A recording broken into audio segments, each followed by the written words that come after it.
No, mine just says live with red. On StreamYard? Oh, on Stream. Yeah, on StreamYard it just says live with the red box at the top. Yours is different? Yeah, it looks like, I don't know. Seems more serious today. We'll fix that in a hurry. I ain't ready for all that class. Okay. Good morning, chat. I don't think anyone's here, but good morning anyways. If you're on the replay crew, Dark's watch this. here. He's always looking. Hideous? I doubt it. There's 9 people watching, so we're ready.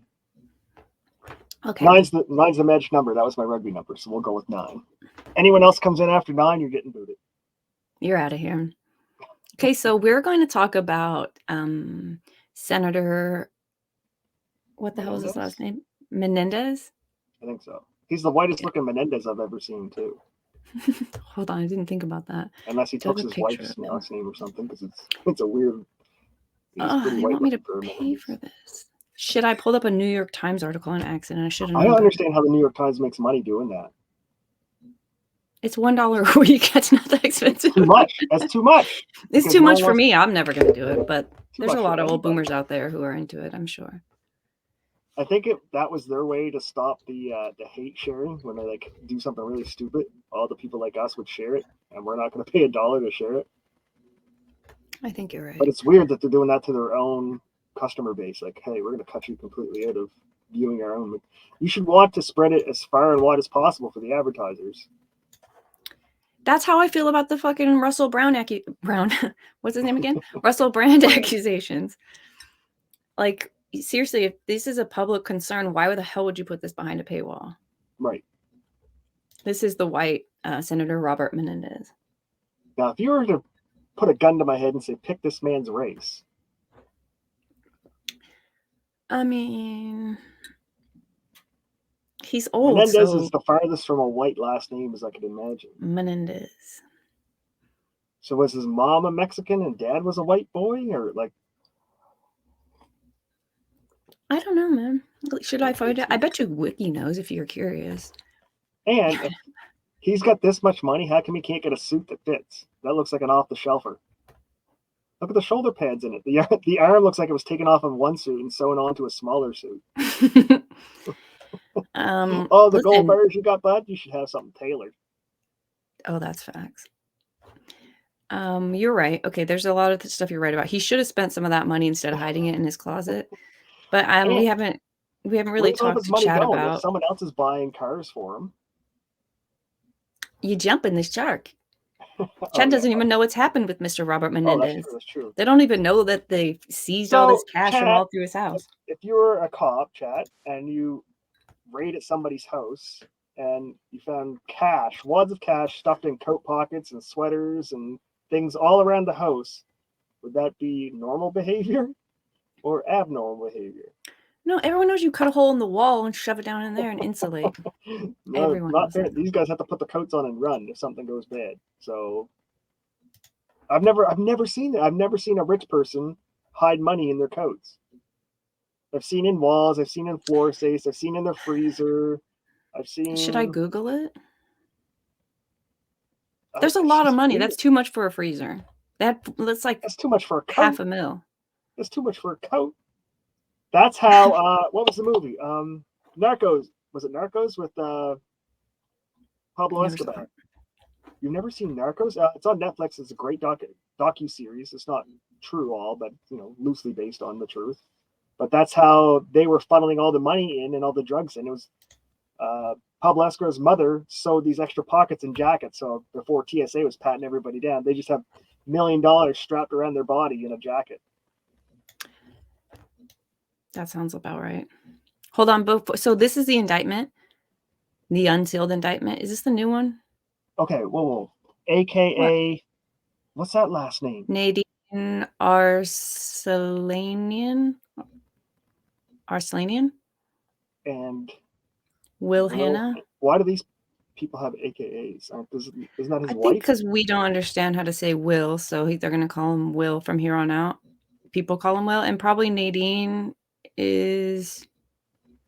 It's probably her name. So they just got married in 2019, I think. So maybe they refer to her by her old name because most of her shenanigans happened under Arslanian. I have no idea. Okay. Do you remember Who's the poop senator? The guy who farted on live air multiple times. What? The one who was having sex with the Chinese spy, Ling Ling. Oh, Swalwell. Swalwell, yeah.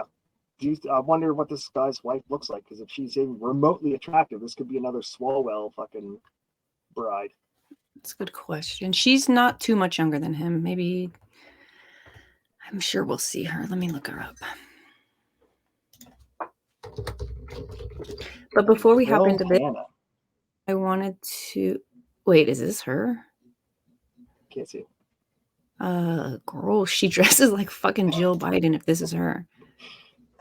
Hold on. What, and like Oh no, I think it is her. Yikes, look at this nonsense. She is old. She looks like this? a Florida. Oh, whoa, that is definitely a psyop. That is not a senator's wife dressing like that in the fucking White House. Are you fucking kidding me? I don't think they're in the White. Are they in the White House? Notice they're all wearing blue, like the official "Don't Burn Our House Down" Maui blue. She's laser proof. I hate this. I hate every second of this outfit. Oh my Those god. jeans are for a stripper. This is what Dr. Biden would wear. Not a 50-year-old wife. Like, no, she's a plant. She's an operative. She's definitely not. Yeah. This one looks kind of cute though, for real. She's a hooker. I'm with the boots. This is good. As a senator's wife, is he a senator? She's too fucking old to be wearing this, possibly. Right. And it doesn't matter. Senator's wife can look hot, but she doesn't. She's just basically accidentally got that right. No, put your tits. I don't think this is what. If you're running a political campaign, okay, that's less bad, but still whorish because you can see her bra through it. Whorish? This is not whorish. What the fuck? Her titties are all the way covered. Her shit goes up to her neck. You're her hair. Your bra on purpose. You're wearing no. Does that make you a whore? You mean, Nova? You so mean. Feeling really like he's conservative dressed. That one's you're pushing the bound limits on that. No, this is good. Some fucked up. No, she's some fucked up. That's an Epstein fucking birth fucking prostitute. Oh, she's so glad she doesn't have to fuck him anymore. She is definitely an agent for some country. Aw, this is cute. Is this when they got engaged? And India? So you're not getting engaged in your own country as the Democrat senator. That'd be hilarious if this was in Egypt. Okay, so the thing is, he's supposedly being bribed and from Egyptians, which is a weird country to get bribed from. Egypt's basically a nobody in the world government. Is that true? Did you Google that up? Let's look it up. No, I'm just making it up off the top of my head. But so you're 100% certain, right? Egypt is so small. They have no military. They have no power in the Middle East. They're not a player on any world stage. They're like a joke. Ancient Egyptian society. This is where I'm going to start. We're going back to the under this pyramid is what you call a ley line and possibly a star. What the hell is it called? If I know some kind of portal. Yes. So that's why they care. For Twitter, all the Egyptians were actually black people. What? Yeah, didn't you see? There's a new remake about the pharaohs and Cleopatra, and apparently they were all black. I believe it. I do. I don't know why it matters, but I do believe it. Look up Egypt's GDP. Egypt. Because I don't know what they produce other than cotton. What's their... Other than cotton? Do they have cotton there? That's a surprise to me. What would I thought they had? Egyptian cotton's supposed to be like the most expensive cotton. Yeah, I have no idea. I think it's going to be smaller than Canada's. And Canada's a shithole country. We know. What is there? Represents 0.2% of the world's GDP. So they're not even 1%. And there's only 198 countries?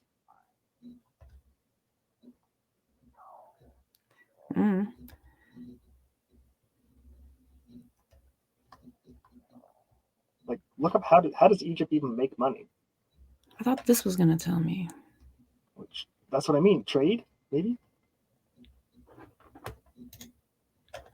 Like, what are the trades in Egypt? sand shoveling and sand shoveling. I can see maybe a little bit of oil. I'm so lost. I don't even know if we're in the right country anymore. Yeah, you're in Egypt. Exports. What are they exporting?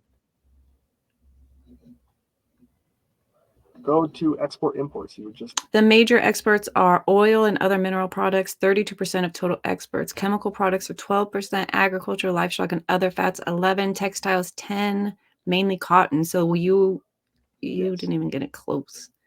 You only knew about their That's 10% of the entire income. Yeah, but 30% would be their minerals and oil. I think they're still a baby on the world's. Well, they're I think you're right. 0.2%. That's tiny. What's Michigan Canada's has GDP? Are we to see if we're bigger? Because if we're bigger, then that just proves that Egypt is not a power player. Because Canada definitely isn't a power player. Like Saudi Arabia, America, China, Russia, Britain, Japan, South Korea, those are power players.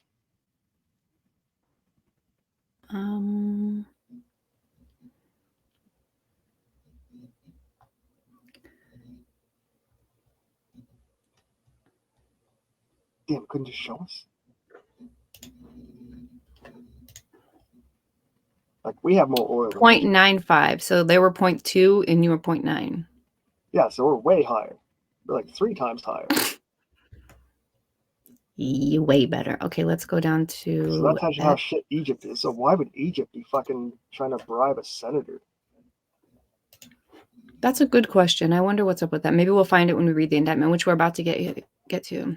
And I wonder if Egypt isn't the one doing it. Egypt's just the vessel doing it for another big country with money, like Saudi Arabia or China. Because I think most of the Middle East is shifting from Western allies to Chinese allies. Egypt's actually way better than you guys. No, I'm reading up on it. They went full Muslim. I think they brought in the hijab laws back and everything. And they're still better than you. Oh, I wouldn't go that far. We have water. Okay, did they really? You mean like Sharia law? I don't know if it went that far, but I think they brought the hijabs back for women. Well, that's not what we wanted to see. That was the Arab Spring, right? The Arab Spring during it was Obama's reign, because he was paying people to like start riots and start the Arab uprising against the Muslims, and it kind of backfired. And it just made the Muslims stronger and more fucking pissed off at the West. The first Arab Spring was a series of anti-government protests, uprisings, and armed rebellions that spread across much of the Arab world in the 2010s. Basically, how Russia and George Soros are funding Antifa in Canada and the U.S., the Americans were funding the, I don't know what you call them, the anti-Muslims in Muslim land. Is this part of the Fast and Furious stuff that Obama was? I think so. The gun running? Oh, that had to do with I don't think that was attached, but it was all during the same time. He was just trying to create havoc around the world. That was more to do with Iran, I think. All right. So let's talk. Before we talk about Menendez, I want to get rid of this screenshot. So this morning, Nova decided that how did this start? So Nova and Randazza have become friends. Buddies on Twitter.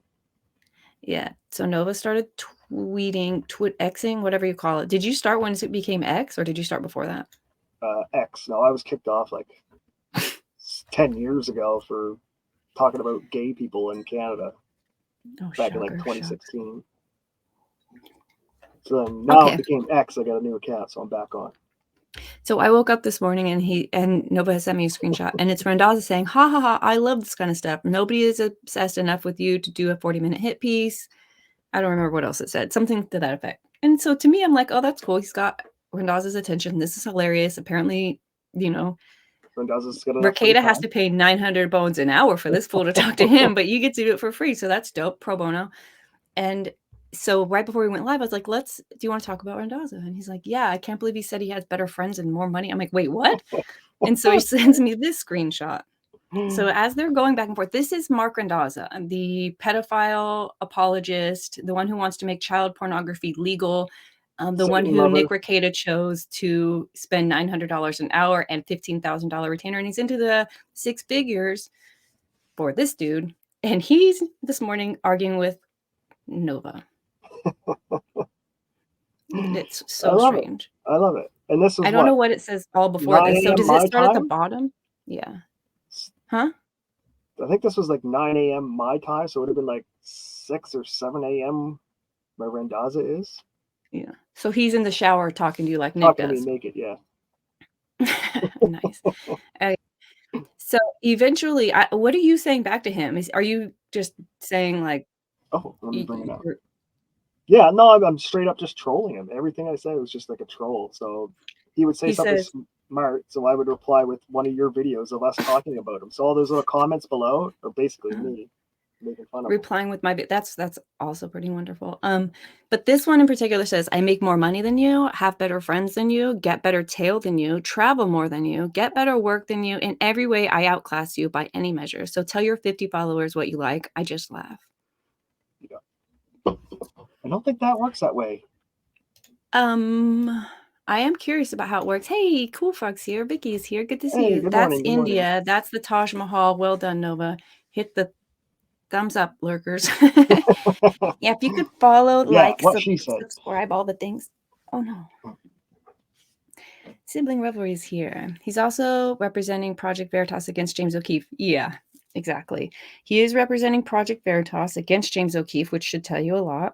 So he's not working on that case either. He's on Twitter talking to me. No, he's not. He's actually me and Nova's guy. Okay. For over an hour. It was back and forth over an hour. You're going to get a bill? Send him a bill. Hold on. Preempt that and send him a bill for your fucking time. I made fun of him. I said, what did I say? Shit. Something about his cases. Like, Nick has a better chance at winning this case than... Nick has a better chance if what? What did he say? I said, you are correct. You are about as correct as your chances of winning Nick's case against Monty. You are a laughing stock of a lawyer. You haven't been suspended, or you have been suspended from so many bars. It's surprising you have a law license. If you are so great, why are you looking to go to Canada to practice law? No reply on that one. Got him. And then I just started sending him videos that we talked about him, and I'm assuming since he's so egotistical, he had to fucking watch them. I don't know. How can you not watch them? They're about him. Yeah, the problem with our videos is that he's gonna have to watch like 3 hours to get just a little bit of. That's the point. He's just gonna bill Nick for it. Oh yeah, that's true. I tag Nick's name in it, right? So he's just gonna put that under his research. Oh, Twitter's cancer. But that is really funny. This is hilarious to me. I'm like, wait, what? What are his flags? America, Brazil, Italy, and Italy. Brazil. Yeah, apparently he's had this love infatuation with Brazil right now. Is he a married person? I hope not, but I'm assuming he is since he has kids. He may be divorced, I guess. God gave him cancer. He gets better tail than you, so that's either about his wife or about Nick or something. You just admit you're cheating on your wife? I'm just curious. More money than you? How does he know that? I guess because he charges a lot of money. He probably does have more money than you. Better friends than you. I don't know. Yeah. Okay. Let me ask you this, Nova. Nova, have any of your friends done porn on your desk? No. He has better friends than you, Mr. Randazza. You know what? Go back right now to Twitter and send him the link to this show. I feel like he needs some of this in his life. Oh, I sent them. All those comments are me sending him links to our show. Get better tail than you. That's probably true, unless you're talking about actual tail, because Nova in the woods. Yeah, he gets actual tail. I trap animals. Travel more than you, possibly. So, as a lawyer, would that be your intelligent comeback? Get better work than you. Get better work than you is a stupid thing to say. Yeah. Get better work. I get better work than you. Seeing how I'm sorry. Are you representing Nick Rekieta in the Montegraph case? Oh, you fucking win the internet, dude. You're right. We retire. Apparently, we're obsessed with him because we did a 40-minute video. You need to go watch the videos I sent you there, Mark. They're longer than 40 minutes, bud. Yeah, don't tell him that part. We don't have a life. No, Oh, he's we gonna have be time. watching. He's so narcissistic. He has to know what we said so he can fucking call us idiots. That's true. I think I commented. I think one of the videos I sent was his own video of him talking about Nick's case. Yes. and how he owned that Nick only called another person a retard and left everything else out. Yeah, that's like trying to clean up the crime scene, dude. That's like admitting to your guilt. You know the other shit is bad. That's why you're not saying it. Exactly. Dipshit. Cool Fox said, "You trap animals and do what with them? Skin them and eat them. Oh, make furs." Dear Mark, my going rate is $17.50 an hour. Attached is an invoice for 3 hours. Please pay for your own self. Please pay for your own self-addressed envelope. Sincerely, Nova. If you want to be my legal representation, try it. I'm in Canada, so I can't mail it from here. But spell Mark with a K, just because you know he hates that shit. Yes, spell it Mark with a K, and send as many letters to him as you can. It costs you like 50 cents for a stamp, but he's gonna have to open it. It's gonna take 5 minutes. No, his daughter works for him. She's gonna have to open the mail. Don't do that. Okay, that's just funny. It's really kind of. You know what? You should have been nice to him and tried to get an interview. He will interview with anyone who will accept him. Prove it. Type Mark Randazza into YouTube. No, you prove it by getting on the show. I got Monty already lined up, so let's get Monty out of the way, and then we can have Mark on to discuss. Monty's not going to show up. Monty's fucking with you, so you keep sucking his dick. Monty's bet you $1 Canadian. $1 Canadian. Monty comes on the show. Got it. Okay. That's like 50. I would bet that Randazza comes on first. All right. Well, see, you didn't say that before we shook hands.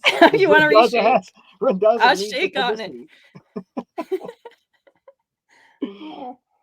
Remember, Randazza's good. If Randazza comes on, we're only going to ask him how Kolokoko Nick Rekida's asshole is.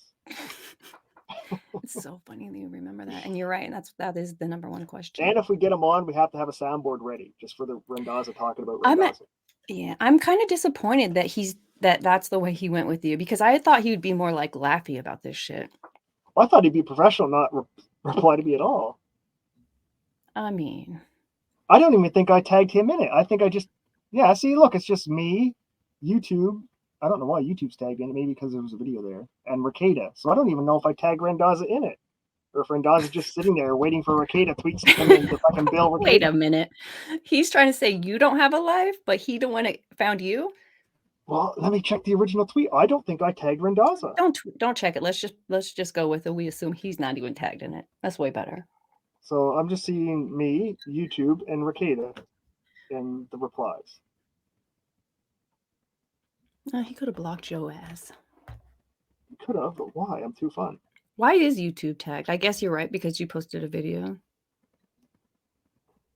For a journalist, you sure do play dumb card every time the government does wrong. Does that have to do with you guys? That was me talking to, I think, Andrew Coyne or Cohen, whatever his name is. He's a supposed journalist, but he carries water for Trudeau and whoever else is paying his bills. Okay, so we did the Randazza thing. That was fun. That proves that Randazza is sitting on Twitter watching every tweet that goes by with Rekieta on it. If I didn't tweet him, if I didn't tag him in it, there's no reason Randazza would have seen Nick's name. You know what I mean? Like, he wouldn't have seen me say it. I may have tagged him. I don't remember tagging him, but either way, we got to know each other a little bit.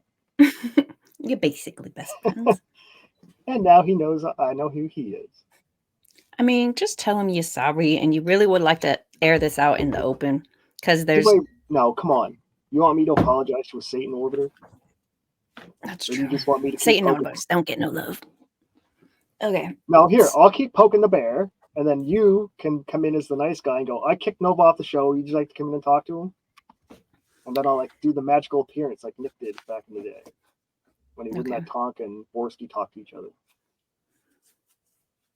That's some old internet lore that she don't get. I don't understand what just happened, but yeah, we're gonna do that. Something that about was, Tonka. That was the part that Nick became internet known, was when he was being a good Christian,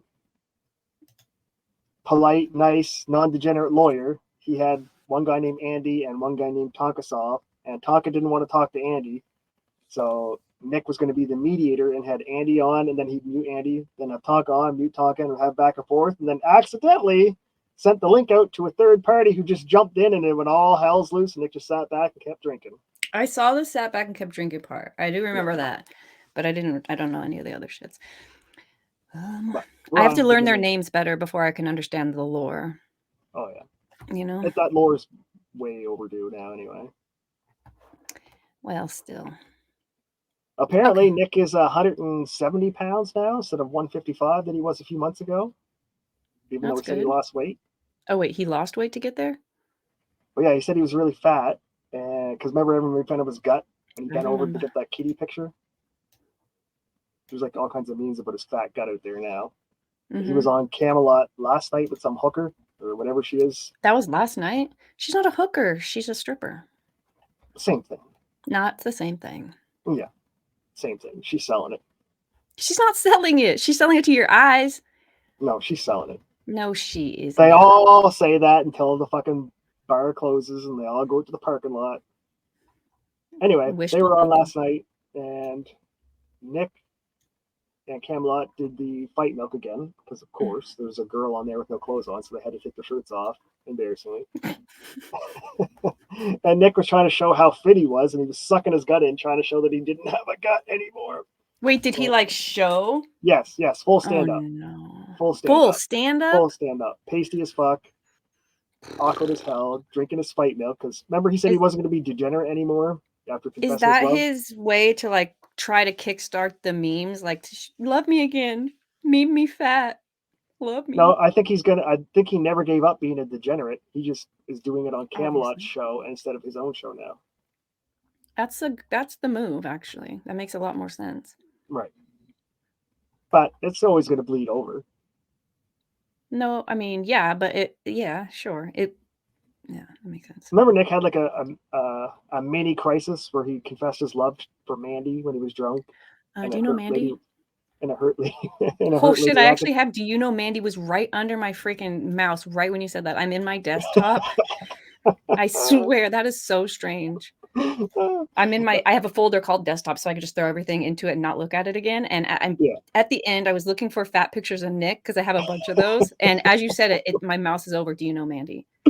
So after she got really upset and Nick had to like kind of walk back and apologize to his wife and apologize for being a degenerate and all that stuff. Now he's back to having e-thoughts, doing fight milk with their shirts off, where he's trying to get this girl to strip even more naked.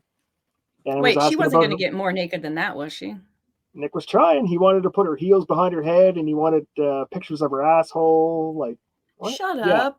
I don't make stuff up. They were full on having asshole conversations. Asked her if she bleached it.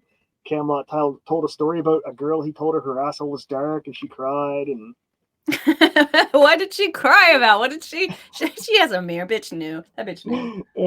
What else was there? That girl said that someone offered her $2,000 to show her asshole, and she said no. And then Nick said, "Would you do it today?" She's like, "Oh hell yeah!" So yeah. Like, do you think that Nick is $2,000 lighter this morning? Well, I think he's hard up for money. Oh, and apparently Nick now owns a Lincoln Navigator. Did you know this? I thought he's got a Mustang, and he's got a 2022 Lincoln Navigator.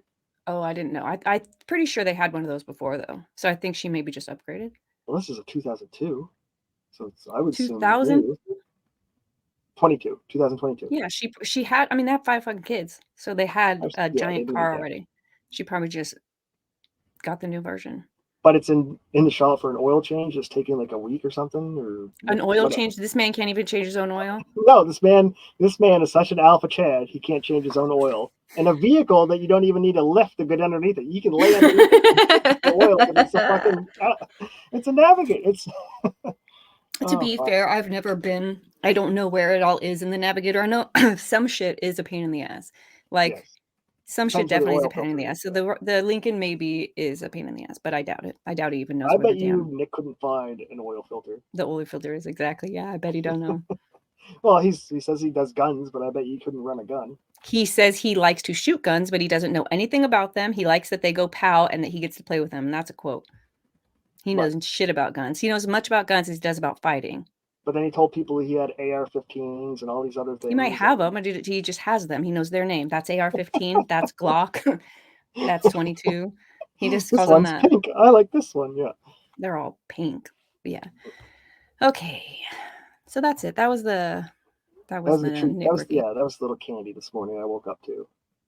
I mean, I was just having my morning tea. I wasn't even really awake yet. And Rendaz is on the Twitter fucking combating. I mean, what are you gonna do? If you're $1,000 an hour lawyer, why are you talking to me for an hour? You just lost $1,000 talking to me. That's how rich he is. He's so rich he can burn $1,000 just fucking with you. We should print off an actual bill. No lawyer letterhead, just this is Fraser Cochran. You owe me $980 for our 1 hour time back and forth. We're 30 minutes in. Nova just got our joke from 28 minutes ago. That's funny. Yeah, we were definitely sending him an invoice. Okay, let's get into this. I probably would have never in the history of ever talked about this indictment with this Democrat dude at all. I think it's only really bad because even CNN's throwing him under the bus. The Democrats are all throwing him under the bus. Hey, forget about Joe Biden. Forget about Joe Biden. Just look at this little Democrat over here. We'll talk about this little guy over here. Forget about Joe Biden and Hunter Biden. And so let me just read this. It's going to do an overview, then it's going to give his history, and that's as far as I got it. I have no idea about after page probably 7. Hold on a second. I think someone's here. Yep, 1 second. Yep, I'll take it. So this case is apparently he's a Democrat senator. I want to say senator, but I don't know for sure. I don't know how this investigation got this far with the corrupt deep state. So he must not even be in the deep state circle because they would have given him a warning hey, hide your gold, hide your cash before we send the feds in. But apparently he wasn't in that group. They found thousands of dollars of bills hidden in his coat jackets and pockets, in shoebox. They found it everywhere. Full-on gold bars. What's gold now? $1,500 an ounce. A gold bar is 1,000 ounces. So major bribery rate. But gold bars are very easy to sneak around places, delivered because it's only this thick. It's like a chocolate bar, right? And I don't know for sure, but I think members of government, like senators and stuff, get diplomatic immunity. So I don't think they have to go through customs or pat downs or any of that shit. So what a better way to slide your gold around the country than on your chest? Which brings up a good question. Was he just the bag boy for Biden? So he would go overseas, get the gold bars, put them in his pockets or run in between his wife's big titties, and then fly back to America, give it to who it needs to give it to. So what he was caught with might not even be all of his holdings. It just might be what he was caught with that month. So we don't even know that. I think something else in the indictment is his vehicle. So being a senator, he's probably making $100,000 a year or more from the government, plus all of his little kickbacks and all of his stock portfolios, Nancy Pelosi stock portfolio.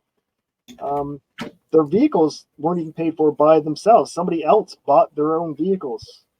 So the red flags are everywhere for these people. Is she back? No, I thought I heard water. I was back. I was trying to stall for an extra second. Sorry about that. That's not a drink. That's a boop. Okay. I heard we were trying to explain this. Do you want me to just start reading, or do you have more to say? No, go for it. Go for it. I was just doing clip notes of what you're going to be talking about. All right. 1 second. I gotta find the screen. Here it is. I want to look up that last name because that's a weird last name. Okay, overview.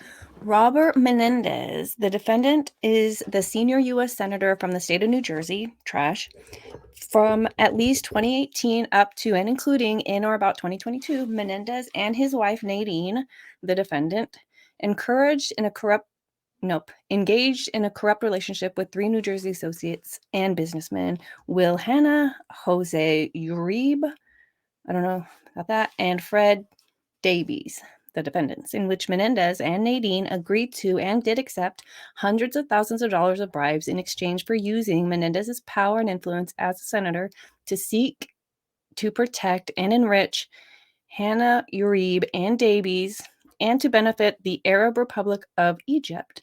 Those bribes included cash, gold, payments toward a home mortgage, compensation for a low or no-show job, a luxury vehicle, and other things of value. I need one of them low no-show jobs. I thought that's what we were doing. That's true. We do have one of those. Take that, Randazza. We have better jobs than you. Yeah, we set our own hours. This don't have a corrupt dress relationship, code. but we don't charge 900 bones for them, so I think he I does. have my own hair. No plugs. Oh, You want to talk about friends? I'll talk about your hair. that's true. This corrupt relationship resulted in Robert Menendez, the defendant, promising to take and taking a series of official acts and breaches of official duty in exchange for bribes that benefited him both directly and indirectly through Nadine, the defendant, his wife. First, Menendez promised to and did use his influence and power to breach his official duty in ways that benefited the government of Egypt and Will Hanna, the defendant, an Egyptian-American businessman, among others. Among other actions, Menendez provided sensitive U.S. government information and took other steps that secretly aided the government of Egypt. Menendez also improperly advised and pressured an official at the the United States Department of Agriculture for the purpose of protecting a business monopoly granted to Hanna by Egypt and used in part to fund the bribes being paid to Menendez through Nadine, the wife. Second, did you catch that? So, among other actions, it's always the wife's fault. Took steps to secretly aid the government of Egypt, improperly advised and pressured officials at the Department of Agriculture for purpose of protecting a business monopoly granted to Hanna by Egypt. Okay, second, Menendez promised to and did use his influence and power and breach his official duty to seek to disrupt a criminal investigation and prosecution undertaken by the New York Attorney General's office related to Jose Uribe, the defendant, and his associates. Third, Menendez promised to and did use his influence and power and breach his official duty to recommend that the president nominate an individual as U.S. Attorney for the District of New Jersey who Menendez believed could be influenced by himself with respect to federal criminal prosecution of Fred Davies, the defendant, and to seek to disrupt the same prosecution. Wait. So I looked up the wife's name, that whatever that weird name was. What was it at the top? Her pre-married name or whatever it was. Arslanian. And apparently that name is connected to a diamond wholesale dealership operation, like major exporter of diamonds. So I'm wondering if they were exporting diamonds into the U.S. as non-conflict diamonds and then getting something rearranged to make them legal diamonds. I don't know. We only on page 2. We could learn a lot. Remember that movie Blood Diamond? I do. Vaguely. Well, after that movie came out, they changed the law to they only wanted to accept legally or ethically mined diamonds. So they banned blood diamonds from America and most Western countries. So I'm wondering if her last name in Egypt and all this gold and diamonds going back, I wonder if it's part of that. So they were just getting diamonds into America and then labeling them as ethical diamonds and then reselling them. Oh. Because agriculture, it's a weird that unless he was like trying to shut down cotton producing factories in America for fucking Egyptian cotton, like that's. It makes sense. I always wonder why cotton had an advertisement on the TV. I'm like, what the fuck? Who? There's a carton cartel. There's a milk cartel. There's a. I don't know about the diamond thing. Let's just keep going. Hold on. In chat, Sibling Revelry said, he is what the DOJ can point to say we are fair and go after everyone regardless of political sides. They won't prosecute Hunter for financial crimes. Right. What the flock said, this is what Trudeau was doing, getting money through his wife. Isn't that the same thing Biden has been doing? Oh yeah, they've all been using their wives and kids. No, I think Biden uses his brother. Son. His brother and his son. But his brother is like he's like his middle guy. Biden's obviously the dumbest one of the family. Yeah. Because he's the fall guy. Yeah. Okay, back to this. So this one said the third thing was promised to and did use his power and influence to breach his official duty, recommend to recommend that the president nominate an individual to U.S. Attorney for the District of New York who he believed he could influence in the Fred Davies case. Does this sound a lot like, did you watch the Ken Paxton thing that just happened? No, I haven't heard that name. You haven't heard that name? That's fucking funny. We should have talked about it. It was super dope. So I don't know whose side anybody is on, so I'm sorry if I piss you off, anyone, because I don't care or know. But I was looking for something else to do, different trials to watch or anything else to keep my time. And I came across this trial where there's like 20 lawyers on each side. It's literally just desks and desks. It's a war of lawyers. And it's Ken Paxton, who I think is like, I don't know, he's probably like their... I should fucking... Is he a businessman, politician? No, he's a politician. He's like he's like their... I don't want to call him their attorney general because I don't know what they're called. Governor? Let me look it up. Anyways, he was in trouble because they said he tried to use his influence in office, like in cases where there was like just regular businessmen. One of them was like a builder in, I don't even remember the state they're in. They're in Texas, I guess. They all do this. Every one of them does it. It's just the smart ones get away with it, and the dumb ones are just fucking... Attorney General of Texas? Whoa. Okay, so that's what he was. He was the Attorney General. I'm pretty sure he was acquitted. I don't think that any of these charges stuck, but he did like try to like insert himself into a case where you're like, why? What is it? To me, it made my mind like, what does it have to do with it? Same kind of what's happening here in this case. It sounds like what? What is this Davies? Who's Fred Davies? I've heard that name before. You have? I have heard the Davies name. Oh. Okay, let's Texas AG. Okay, thanks, sibling rivalry. All right. In or about June 2022, federal agents executed search warrants on the New Jersey home and the safe deposit box of Robert Menendez and Nadine Menendez, the defendants. In conducting these court-authorized searches, agents found certain of the fruits of Menendez's and Nadine's corrupt bribery agreements with Will, Jose, and Fred. This sounds like fake names. The defendants, including cash, gold, the luxury vehicle, and home furnishings, over $480,000 in cash, much of it stuffed into envelopes and hidden in clothing, closets, and a safe, was discovered in the home, along with over $70,000 in Nadine Menendez's safe deposit box. So these are pictures. We're going to get to them. They're in this affidavit. But this is what they're talking about. Look, this has his name. What are the odds? You think they searched through and found shit with his name on it? What did they blur out there on that chest patch? That's something that, what's it say, Democrat or Joe Biden? There's something on there that they needed to cover up. So much money here. Because it wouldn't be anything offensive because it's just on the jacket. So the cops covered it up for some reason. Hispanic caucus. He's so far from fucking Hispanic. It's crazy. I think so far from Hispanic looking, right? Well, Rachel Dolezal said she was black for how many years? She's still black in my heart. Yeah. Her stepdad was black. I'm pretty sure that counts. All right. Anyway, sorry. Let's go back to this this second indictment. Those coats look brand new too, like they were never worn. Yeah, he probably only wore them once when they gave them to him. He took a picture in it and hung it up. Handed the coat with the full of money and handed him the coat. Here, try this coat on. Do you like it?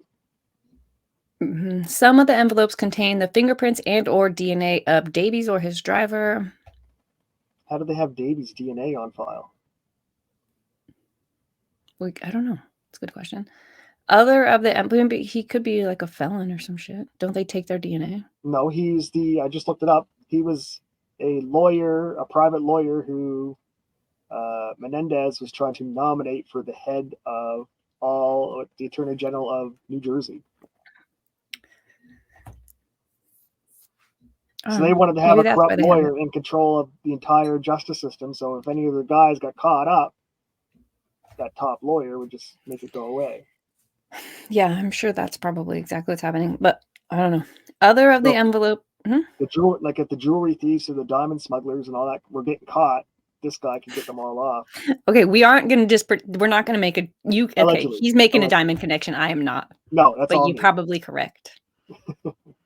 Okay, other of the envelopes were found inside jackets bearing Menendez's name and hanging in his closet. Like, seriously, that's serious?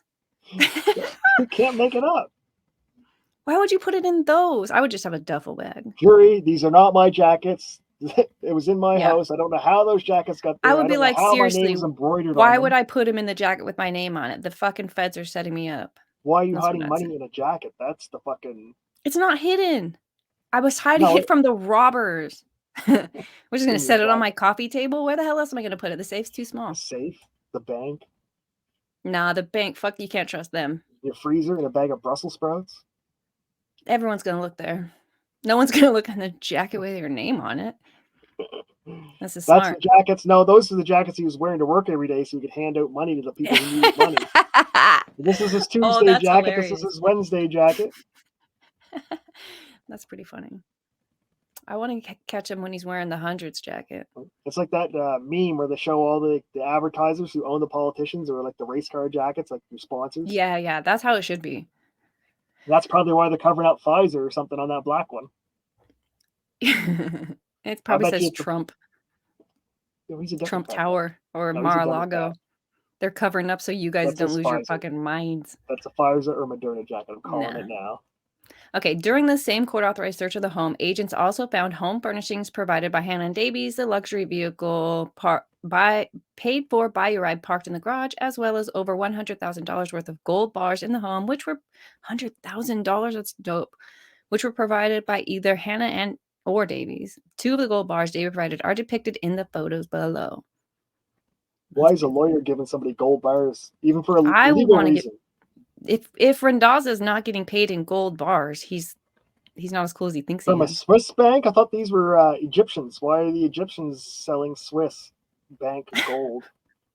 This is not real gold. I bet this isn't real. Stamped. No, I'm wondering if they just melted Egyptian gold down and stamped it with a Swiss bar. Yeah. To avoid pyrite. Relevant individuals: Senator Robert Menendez and his wife Nadine. Robert Menendez, the defendant, is the senior U.S. senator from the state of New Jersey. He served as mayor of Union City, New Jersey, and a member of the New Jersey state legislature until 93. Oh, until 93. Wait. 30 years? Yeah. Career. I thought he was just barely 20 years. I'm an idiot. Career boy. Wow. When he was elected to the U.S. House of Representatives representing a New Jersey district, Menendez was appointed to the U.S. Senate in 2006, subsequently elected in he was appointed and then elected and re-elected in 2012 and 2018. At all times relevant to this indictment, Menendez held a leadership position on the State Foreign Relations Committee, first as the ranking member and then the chairman, and therefore possessed influence over, among other things, the executive branch's decisions to provide foreign military sales, foreign military financing, and other aid or support to or for the benefit of the government of Egypt. By virtue of his position and as a senior U.S. senator from the state of New Jersey, at all times relevant to this indictment, Menendez had the ability to recommend to the president that a particular individual be nominated to serve as the U.S. attorney for the District of New Jersey. At all times relevant to this indictment, the official public website for Menendez's Senate office stated that his office could not take certain actions, including actions to influence private business matters and actions to intervene with judicial issues and criminal trials, as detailed in the below excerpt from the website. The Council of Foreign Relations is a major conspiracy theory deep state group. Like it's all the Clintons, the Bushes. It said Senate Foreign Relations Committee. What did I say? Talking about? You said Council of Foreign Relations, CFR. Oh, yeah, sorry. Maybe it's a different one. Or they just changed the name of it. I don't know. Okay, Nadine began dating Robert in or about February 2018. They became engaged in or about February, and married a year later, October 2020. Before Nadine Menendez began dating Menendez, she was unemployed.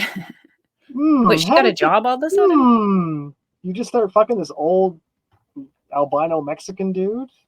and now you're rich, wearing fucking your hooker shorts. She's a plant. She's a lingling. She's just a fucking albino lingling. Okay. The 3 New Jersey businessmen. At all times relevant to this indictment, Will, the defendant, who is originally from Egypt, resided principally in New Jersey and maintained close connections with Egyptian officials. Hannah and Nadine, the defendants, were friends for many years before she began dating Robert. There it is. Sure. They're like, please, just put on the weird pants and do it. Fuck it, I'm going to do it. A court-authorized search in or about November 2019 of a cell phone Hannah used revealed thousands of text messages between Hannah and Nadine, many of which Nadine deleted from her phone. So between November... So as soon as they got engaged, her and this other dude? No, he's the one that's like, I need to know this. I need to know this. Make sure he does that. Here's whatever. That's probably what the Ling thing. You might be right about that part. The diamond shit is fucking left field, but this other stuff you might be right on. Chat says, hey, I only live an hour from Rachel. Do you think deleting the messages is proof of guilt? I mean, they're old, so I don't know. If they're not found on some messages, just delete. He didn't delete his, just she did. Otherwise, they would have said both parties deleted the... But just because they are no longer on her phone doesn't mean she deleted them. Like, they could just be an automatic thing that his phone, he hasn't set his phone to do. True. But yeah, I mean... What are you deleting all this stuff for? Oh, and apparently they were watching them for years, because they were watching her back in 2019. Yeah. Or, I don't know, yeah. 7. Jose Uribe, the defendant, is a businessman who resides in New Jersey and works in the trucking and insurance business after having previously been convicted of fraud and having his insurance broker's license revoked. You shouldn't be allowed to have a fucking insurance business with a felony. Well, he didn't. It says it was revoked. I don't know. He's previously been convicted, so that means he was convicted before he had the trucking and insurance businesses, no? Defendant is a businessman, works in the trucking and insurance. Yeah, it says he works in the insurance business, even after having his insurance broker's license revoked. So maybe he doesn't do brokerage. He does other insurance shit. Or he just hired a useful idiot and everything's under their name. Did you just say that Randazza is his lawyer? No. Oh, I heard useful idiot and hired him. Never mind. Sorry. Sounded similar. Let's keep going. It's the accent. Uribe or Uribe? How would you say this? Irby. Okay, we're gonna say Uribe. Hold on. I can't remember how I naturally want to say it. Uribe, I think, is a business associate and friend of Will Hannah, the defendant. Uribe developed a relationship with Mr. and Mrs. Menendez, the defendants, and after Hannah connected them in or about 2018. Fred Davies, and the last defendant, is a New Jersey real estate developer, a founder of a New Jersey-based bank, and a business associate of Will. On or about October 30, 2018, Davies was charged by the U.S. Attorney's Office for the District of New Jersey with obtaining loans under false pretenses from that bank. Davies was a longtime fundraiser for Robert Menendez. What a quinky dink. How do you start a bank? Divinity, why don't you go start your own bank tomorrow? How do you do that? I don't know how I mean, I think I could. If I have enough investors, I'll start my own bank. Don't you need some cash on hand or some collateral? Yeah. So I think what these guys were doing is the same thing that the Silicon Bank was doing, is they were loaning out money that they didn't have, banking on them getting their interest back over time. But in the end, the bank had no money and defaulted on everything, and everyone got fucked. So Davies was charged with getting loans under false pretenses from his own bank? Right. He was starting LLCs and, like, say, ABC company, give himself a $10,000 loan, start DEF company, get another $10,000 loan, start HIJ company, another $10,000 loan. And as long as the bank approved it, the government's like, okay, they said that's good. They said it's good. The bank did the research. The bank, looked into the finances, and then we went I need to bankrupt. buy a bank or start a bank. I'm Start like, a I own bank. the bank. The bank also said I have wonderful credit and go ahead and give me all the things that I Right? always wanted. You got bad credit. You have a bankruptcy in your past. Start your own bank. Fix Start your your own own bank. credit. Exactly. But you just have to be I don't know. Never mind. Let's not go into the But details. see, starting your own bank is a way to deposit your gold, to deposit all your laundered money, to deposit everything. How much gold are you allowed to have at your house before it's like considered? As much as you want. Well, It's your gold. well, how much money are you allowed to stuff into clothes with your name on it before it's As considered? much as you want, as long as you can prove you got it legally. Okay, so maybe that's what's going to happen. Number 9, Menendez agrees to take actions that benefit Egypt and Hannah in exchange for promises of things of value. In or about 2018, Nadine, the wife, informed Will, her friend, that she was dating her husband, Mr. Menendez, the senator. In the following months and years, Hannah and Nadine worked to introduce Egyptian intelligence and military officials to Menendez for the purpose of establishing and solidifying a corrupt agreement in which Hannah, with assistance from Fred Davies and Jose Uribe, the defendants, provided hundreds of thousands of dollars of bribes to Menendez and Nadine in exchange for Menendez's acts and breaches of duty to benefit the government of Egypt, Hannah and others, including with respect to foreign military sales and foreign military financing. Vindication! It was always a setup. Hannah and her little buddy set him up to marry this dude. They brought him in, they introduced them, they wed them, everything. It was a complete setup from day one. Why didn't she dress right then? She seems believable because she dresses like ridiculous. If she looked like Melania Trump, you'd be like, I believe her. She's like the She Pretty seems Woman, legit. right? Oh, you haven't seen Pretty Woman. God damn it, will you go watch Pretty Woman? Well, either way, like, I just don't understand. I guess, is she... When you're an ugly dude and you have no chances of dating a woman and someone... This is not an ugly dude. Hold on, let me find his picture again. Look at this. Okay. This is not a great picture, but like, he's a looking He dude. looks like Kurt with hair. There's nothing, I mean, what's wrong with him? He's a little overweight, but he's financially fit, so he doesn't have to be physically fit. Does he look like someone with high self-esteem?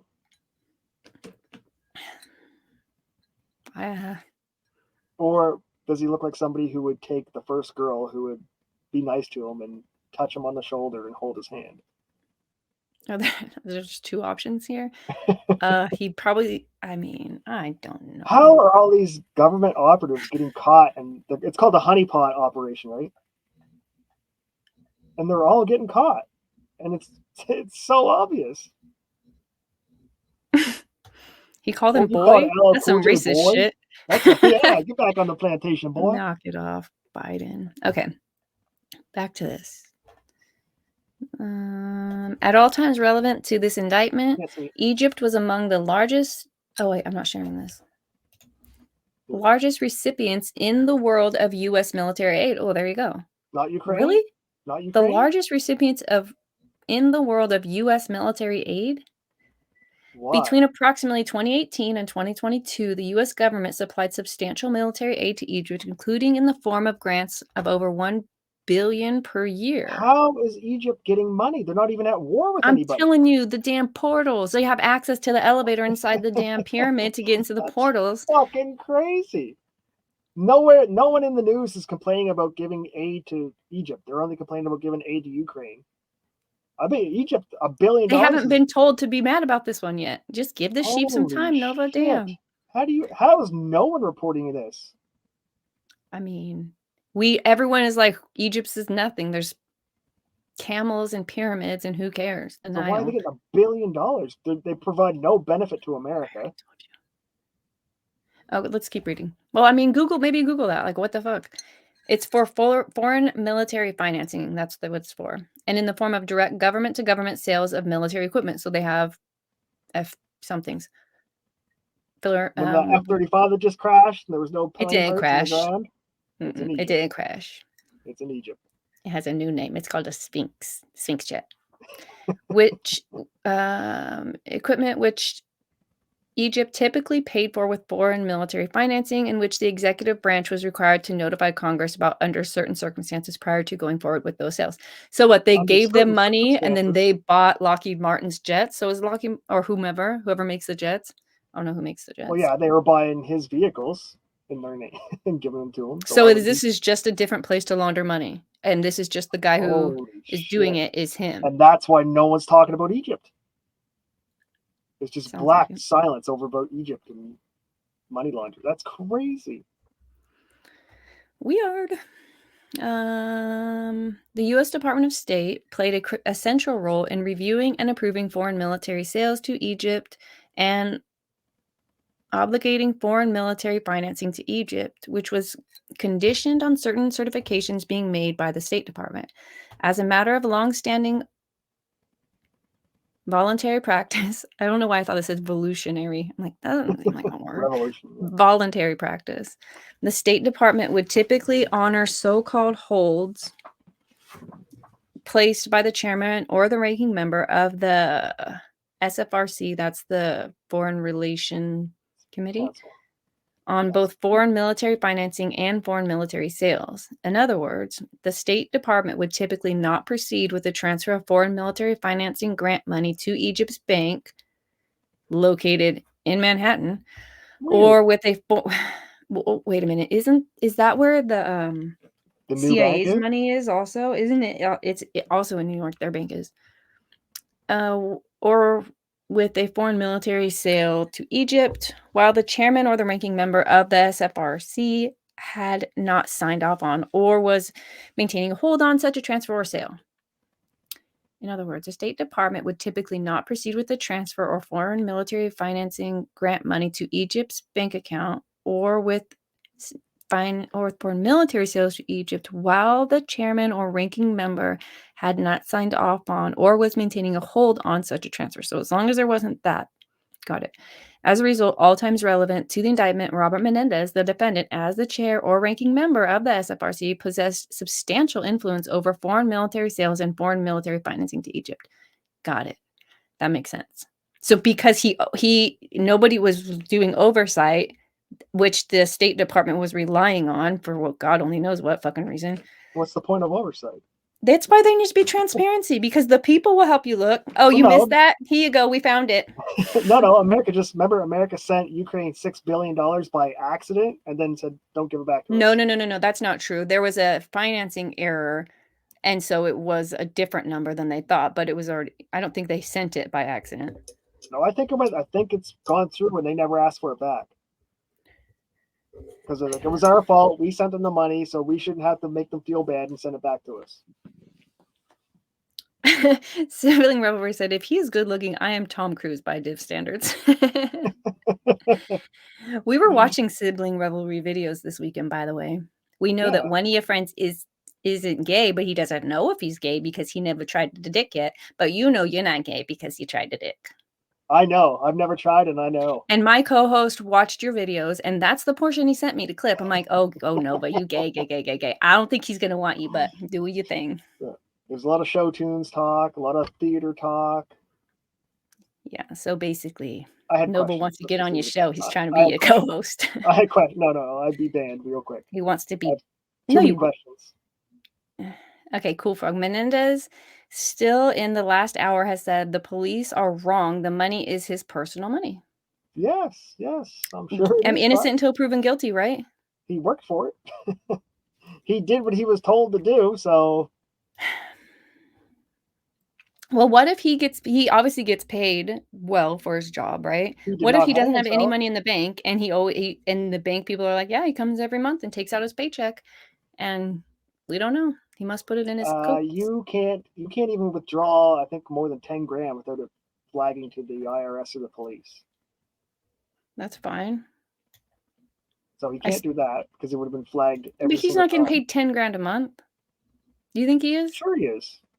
You don't think he makes 100? He probably gets. I don't know how they get a paid. year. Do you think they get paid like regular people, like twice a month? I think so. I'd say they get 120 grand a year. It's all open. Then he's making 5 grand every 2 weeks. 10 grand a month. Yeah, so he could take. I mean, you could take your money out of the bank. You can do that. So if he's got all this money that he's taken out, why does he have somebody else paying for his car?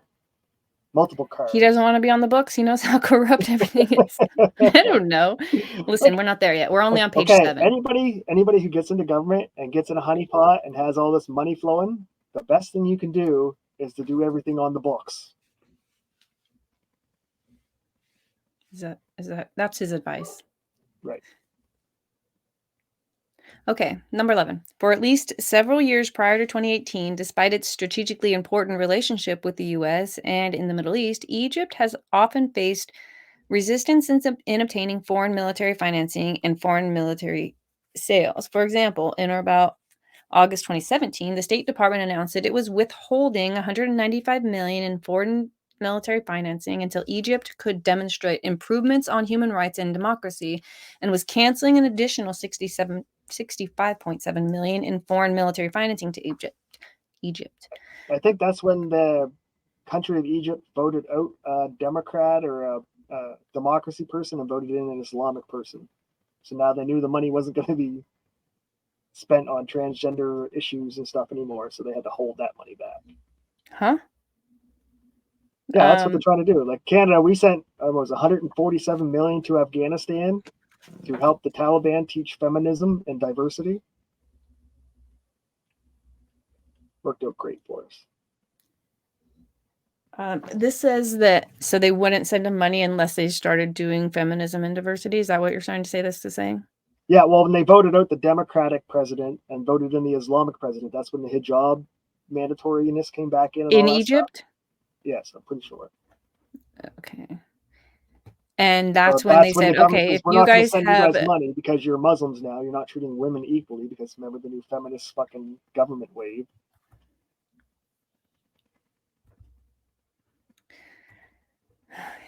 And I think they made being gay a crime again or something. And so the U.S. is trying to sanction that base, or they're just trying to correct their behavior by withholding money. That kind of makes sense.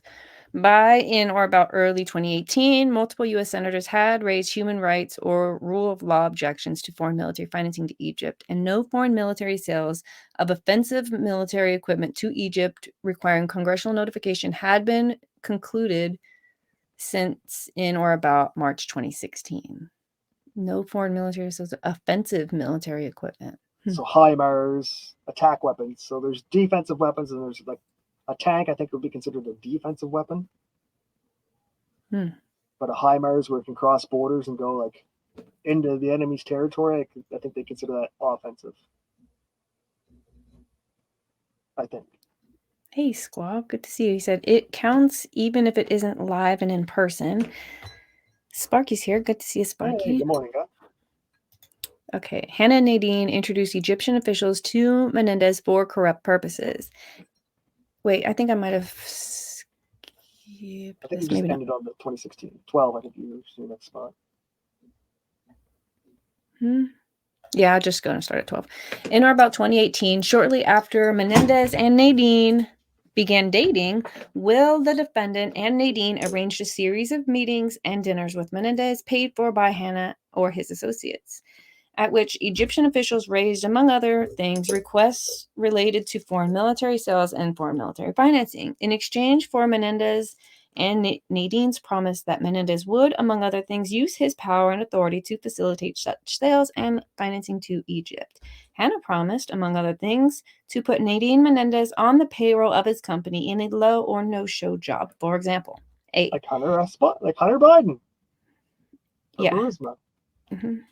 In or about March 2018, Menendez met with a foreign military official and other foreign military officials at a meeting arranged and attended by his then girlfriend Nadine and her friend Hannah. Menendez allowed Nadine and Hannah to arrange and participate in this meeting, which took place at Menendez's state office in Washington, D.C., and included discussions of foreign military financing to Egypt, among other topics, without the involvement of professional staff in his office or the SFRC. This former unemployed woman can just talk with Egyptian intelligence people, like just pick them up. Hey, you want to meet my boyfriend, soon to be husband? She's doing all the arranging. Yeah. Magic. I wonder, like, I mean, I don't know.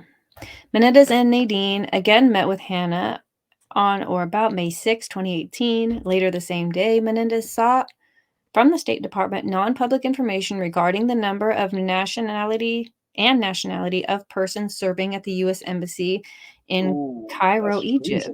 That's treason. Although this information was not classified, it was deemed highly sensitive because it could pose significant operational security concerns if disclosed to a foreign government or if made public. Without telling his professional staff, SFRC staff, or the State Department that he was doing so, on or about May 7th, Menendez texted that sensitive non-public embassy information to his then-girlfriend Nadine. Oh, are they going to hang this guy? This got to be the first public hanging. This should be treason. Yeah. This is, it's, fuck, man, this is so close to treason. That's a fat man to hang. He should hang. Does Jersey have the death penalty? Because it should. Wow. Just FYI, blank Americans, combination of diplomats, commercial service, USAID, other blank Egyptians, locally employed staff. This is what's at U.S. Embassy. Summer of ratio are Egyptian workers. I can't fucking believe this. I didn't think this was how this indictment was going to go. He owed it to everybody. This man should be killed by fucking Holy Americans. Shit. This bitch needs to be hung first. Skinner or something. Nope. $100. She gets off scot-free and she dates no way. Senator. She gets deported out of here. Nope. I bet they take her out of here. I bet she doesn't do 1 day in jail. I heard this story yesterday. I can't remember where it's from. I think it's true, though. COVID. I'm calling it now. Something about this corrupt judge who, I don't know where it was. I have no idea about the history or the year or any shits. There's a corrupt judge, and they found out that he was being corrupt, and so they sentenced him to death. But before he died, they wanted him to appoint his successor. So he appoints his son. He said, my son will be great for this. He's perfect for this. I said, okay. Part of your punishment is that we will skin you, and the chair that the next judge sits on will be made of your skin to remind him every time he walks in here the importance of non-corruption. And supposedly the son was one of the best judges to ever sit in the seat. I think Nadine needs to have a chair made after her. So the other bitches. I think they just hang them both together. Nazi-ish? Put a rope on his neck, put a rope on her neck, put it over a bar, and then push them both. Boring. Nadine Menendez forwarded the message to Hannah, who forwarded it to an Egyptian government official. That same month, in or about May, Hannah hosted another dinner at a high-end restaurant with Menendez, during which Menendez disclosed to Hannah non-public information about the United States provision of military aid to Egypt. Shortly after the dinner, Hannah something's wrong with me. Everything's going to end in an R today. Shortly after the dinner, Hannah texted Egyptian official 1, quote, the ban on small arms and ammunition to Egypt has been lifted. That means sales can begin. That will include sniper rifles, among other things, end quote. Later that month, in or about May 2018, Nadine conveyed to Menendez a request from an Egyptian official seeking assistance in editing and drafting a letter lobbying another U.S. senator to support U.S. aid to Egypt. Nadine explained that she wanted Menendez to prepare the letter because Hannah and an Egyptian official, whom she referred to as the general, in her communications with Menendez, had gotten Nadine cleared for a project. In response, Menendez secretly edited and ghost wrote the requested letter on behalf of Egypt, seeking to convince other U.S. senators to release a hold of $300 million in aid to Egypt.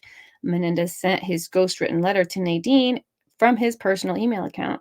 Nadine forwarded the ghostwritten letter to Hannah, facilitating Hannah's conveyance of the revised draft back to Egyptian officials. Both Menendez and the wife deleted the email in which where she asked him to write it.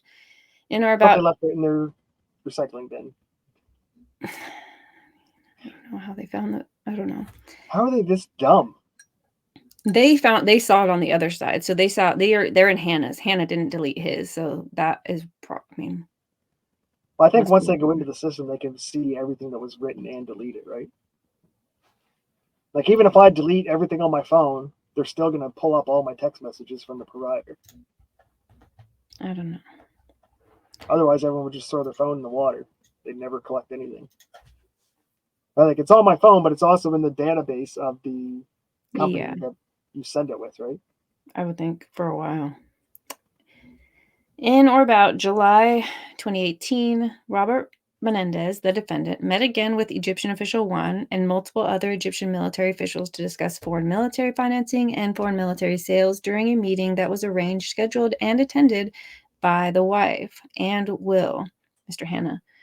In advance of that meeting, the Egyptian government, through Hannah and Nadine, provided to Menendez briefing materials advocating Egyptian foreign policy goals and positions and setting forth Egypt's requests for approval of foreign military financing and foreign military sales to Egypt. The next day, very next day, he's very good little Great. sheep. Yeah. Menendez texts Nadine, "Tell Will I'm going to sign off on this sale of Egypt today." 100 Egypt, 46,000 rounds. 120 millimeters. 10,000 rounds of tank ammo. 99 million. See, I told you tank ammo. I knew tanks weren't offensive; they were defensive. Well, then the snipers are defensive as well. Yeah. Oh, these tank because anything that you don't have to leave your spot just to hit stuff is defensive. I think it's just stuff that can't really cross over into the border, like a rocket or a missile you can shoot from your land into another country. Versus a sniper rifle, you're only going to cross the border like 2 miles. Like you're not really going to enter the other country so much. Says these tank rounds are for tanks they've had for many years. They are using these in Sinai for the counterterrorism campaign. So they have something going on over there. Nadine forwarded this text to Hannah, who forwarded it to Egyptian official 1 and 2. 1 replied with a thumbs up emoji. Oh, that's so professional. Here's a question. Why is the government not sanctioning Egypt and trying to arrest all these generals and all these people involved in Egypt that was receiving all this? Well, what do you mean? They're not we arrest our people for it. Well, no, if I'm America and these people are subverting my justice and stealing from me as American, I would want to sanction Egypt and be like, hey, you know what? You tried to fuck with us. Now you're not getting nothing. You're cut off. No money, no military, nothing. Fuck you. You just tried to like subvert our system with a spy. Fuck you. Like there should be. And if you're Egypt, you should put up a couple of patsy people to like hang, so you don't think it's the Egyptian government doing this. Right. So that's up to the Egyptian government. If they want to say that that's not us, we're going to get rid of these people and we're sorry and blah, blah, whatever. We're not, I don't know that the Egyptian government handle it on our side, right? So they are the ones doing it. So they were defrauding. But the reason why this motherfucker had to put this thing on his website is because they already know that people are going to try to subvert your office and there are spies and there are people who want to buy you. You already know this. I mean. As soon as that country, like say Canada, try to do this to America, America should just go, you know what? Borders closed. You guys don't get to come in anymore. Fuck off. I think they think more about the people and the overall, like, the corruption. That's the Egyptian governor right there. Damn, son of a bitch, they found me. Okay. We read that. Menendez takes action to protest ISEG halal. I don't know this. Hannah fails to deliver on promised bribe payments. Will Hannah, the defendant, repeatedly promised Nadine, the wife, payments, including through a low or no-show job from ISEG halal certified. Muslim certified food, yeah. Huh? Halal is Muslim certified, so they have to slit the animal's throat and let it bleed out all the way to death so it doesn't die a quick death. Like we usually shoot them in the head. So the halal way is they slit the throat and go, blah, blah, blah, blah, blah, well, it dies slowly. Oh, okay. Does that make the meat taste better or something? I wouldn't think so, because here in Canada, the chicken plant where they do halal chicken, they gas the animals to sleep and then slit their throats and do the prayer. So now you got whatever the gas that put them to sleep is in the meat too. Is it? Yep. Because they used to just kill them soon enough. It's not. Well, they used to just electrocute all the chickens because it was instantaneous, but that's not halal. Halal they have to bleed out from a. That last L is silent. I like halal. Well, however you say it, they have to have their throat slit, and they have to bleed out, and they have to say a prayer as they're bleeding out. Otherwise, it's not Gross. halal. That's fine. That's gross. That's great. A New Jersey company that Hannah operated with financial support and backing from Fred Davies, the defendant in furtherance of the scheme. However, the ISEG Halal had little to no revenue between and or about 2018 and or about early 2019, and Hannah did not deliver on his promises to make those payments during this time period. What? The defendant promised Nadine money, including a job from So he never them, gave her the job, or but never paid they her. never paid her. Okay. After several months of non-payment following the initial meeting described in paragraph 12a above, Nadine, the wife, complained to multiple associates of Will, the defendant, about Hannah's failure. Associates of him about Hannah's failure to pay her, and caused at least one of them to believe that Robert Menendez, the defendant, would cease acting for Hannah's benefit and at his request, including with respect to Egypt, unless Hannah came through on his promises and paid her. Bitch better get my money. She's blackmailing them? No, she's going, listen, motherfucker, I'm not going to fuck this dude anymore.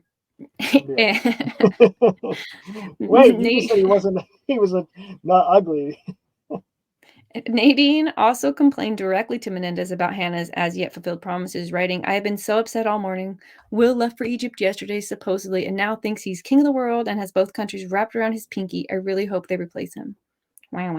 Ooh, bitch turned quick. She's Hannah looking for obtains a younger senator. No, not yet. Hannah obtains a lucrative monopoly for ISEG Halal. In or about the spring of 2019, the government of Egypt grants that company that wasn't paying that bitch an exclusive monopoly on the certification of U.S. food exports to Egypt as compliant with halal standards, despite the fact that neither Will, the defendant, nor his company had experience with halal certification. Oh, no. That's got to be Hunter worse Biden for them. Burisma. They're like, oh my God, have we been eating beef? This is the Hunter Biden Burisma. He has no experience in Ukraine. He has no experience in oil and gas, but he's the CEO. They're going to find out that these animals just regular died, and they're all going to have to pray a lot more prayers. The Muslims will lose their shit more than the world's going to tilt to the east with all them prayers going this way. Okay, prior to this action, so that's how they got this company to begin making money so that they could pay this lady. Right. That's Holy crap. Yeah, that's money laundering, right? That's the funnel money. So it's been cleaned now. Prior to this action, a number of other U.S. companies had been licensed to certify U.S. meat exports to Egypt from halal compliance for years. Listen, dude, they didn't even... Oh, man, that's going to make some people mad. Fucking right. Tyson Foods, that's a major big corporation that does chicken. Do you have the video? They do 90% chicken, 10% beef. I don't think they... Do they do beef at all? Yep. I thought the cow was sacred. No, that's India. That's only like Hindus or something. Oh, okay. No, Middle East doesn't eat beef because they don't have any fields to grow boss. I don't know where she was from, but we were eating... Oh, yeah, we were eating Indian. That's right. Because she asked, she's like, is this cow? And he was like so offended. Yeah, no. Or beef or whatever she said. Yeah. The monopoly for ISEG Halal allowed Will, the defendant, to provide payments to Nadine and Robert, the defendants. Indeed, on or about April 7th, the Egyptian government officials informed Hannah that ISEG was likely to become Egypt's sole certifier of imports from the U.S. market. The next day, Nadine texts, seems like halal went through. It might be a fantastic 2019 all the way around. So she fucked all the American produce manufacturers out of money too with this. Mm-hmm. In or about June 2019, after they obtained their monopoly, Nadine, the wife, formed an entity titled Strategic International Business Consultants, SIBC, LLC. in New Jersey. LLC in New Jersey, with the assistance of Robert Menendez, the defendant. The company was used to receive bribe payments in furtherance of the crimes charged herein. When sending a relative information about the formation of her company, Nadine stated by text message, quote, every time I'm a middle person for a deal, I am asked to get paid. I'm asking to get paid, and this is my consulting company. That's in fucking writing. That is fucking hang that bitch today. save the trial money, just fucking hang her, stick this little note in her fucking coat pocket so God can see why we hung her. Oh no. Cool Frog said he sent a video. Do you have that link? I think he sent it to you. Did you send it to my Twitter? Okay, I'll have to go look at that. Just a second. I'll see if I can find it on the tubes. 19. Menendez intervenes to protect the lucrative monopoly. The ISEG halal monopoly advanced the scheme by, among other things, providing a revenue stream from which Will Hanna could make good on the bribe payments he promised to Menendez through the wife. The monopoly also resulted in increased costs for various U.S. meat suppliers and others. As a result, in or about April and May 2019, multiple U.S. government officials from the Department of Agriculture, that's where that comes in, contacted the government of Egypt objecting to and seeking reconsideration for its grant of monopoly rights to that company. And the USDA prepared a public report regarding the increased costs for halal certification and the likely disruption to the U.S. market caused by the new monopoly. Halil is the prominent or famous person. Holy shit, it's 20 Halil minutes long. is a prominent or famous person. Don't lie to me, Cool Frog.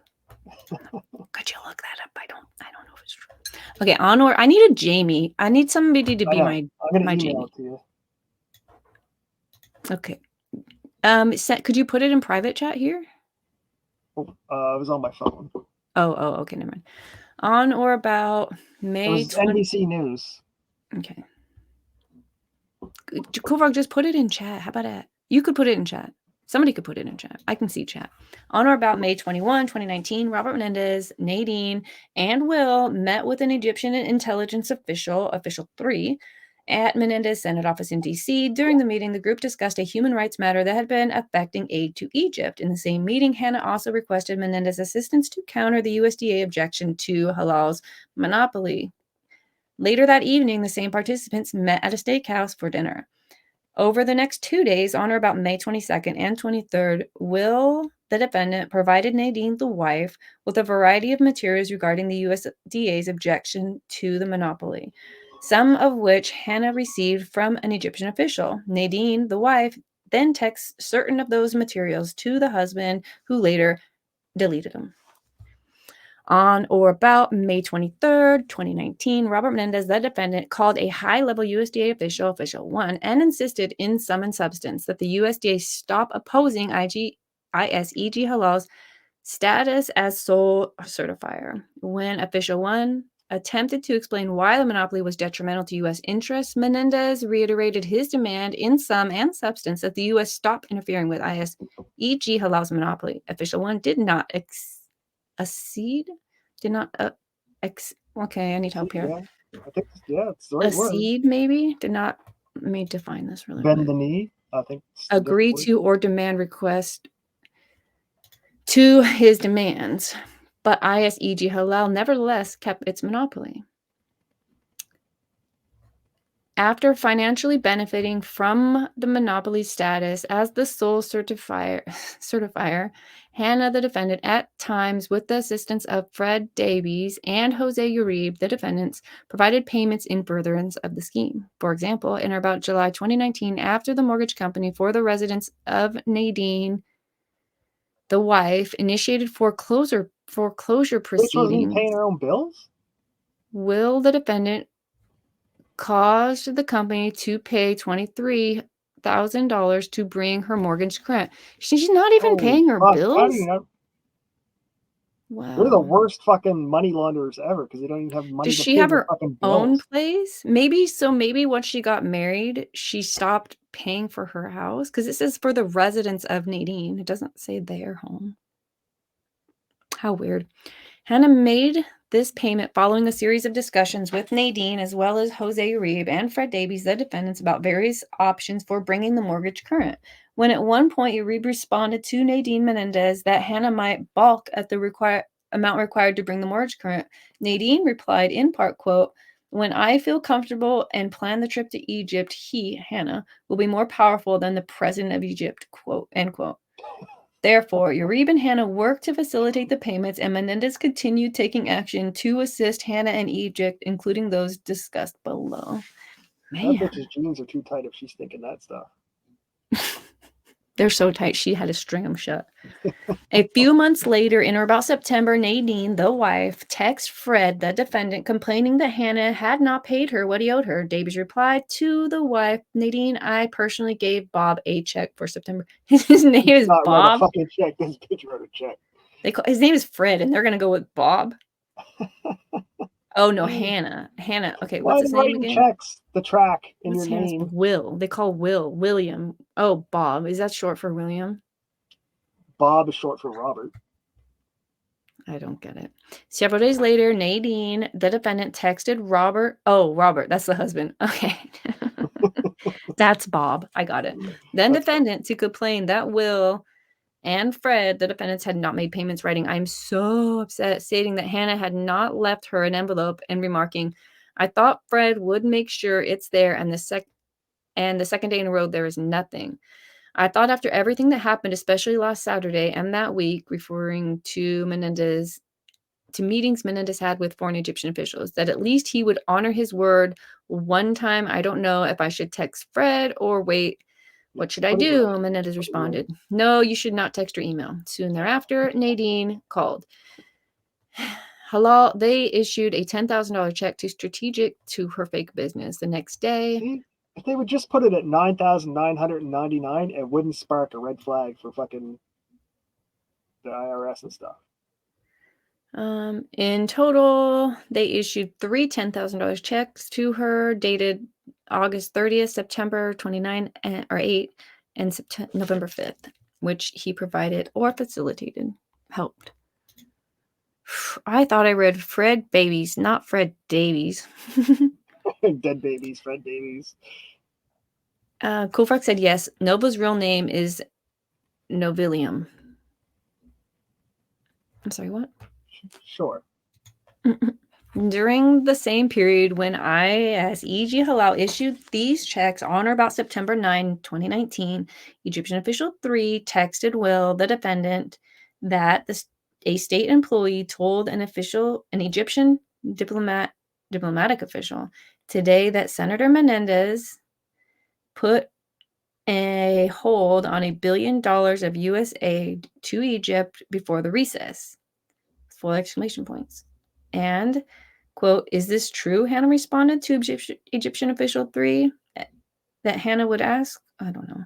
Hannah then attempted to contact Nadine, the defendant. Several minutes later, Hannah called Fred via an encrypted messaging program.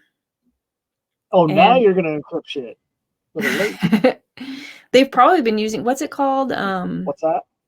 No. Signal. Kick? No.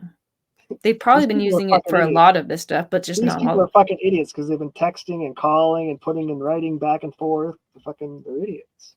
Yes, a lot. Some of it, anyways. Enough of it that it's damning. Davies promptly called Robert, the defendant, and then Davies called Hannah back via the same encrypted messaging program. Oh, you can call? Yeah, what's up? You can make voice calls. Less than 2 minutes later, Hannah texts Egyptian official number 3, writing that it is not true and he did not know anything about it.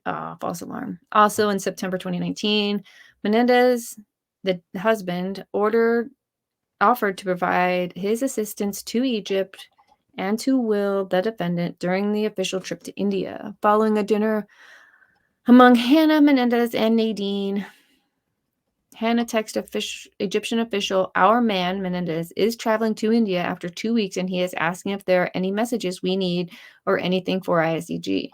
Later that month, they met in Manhattan with the official.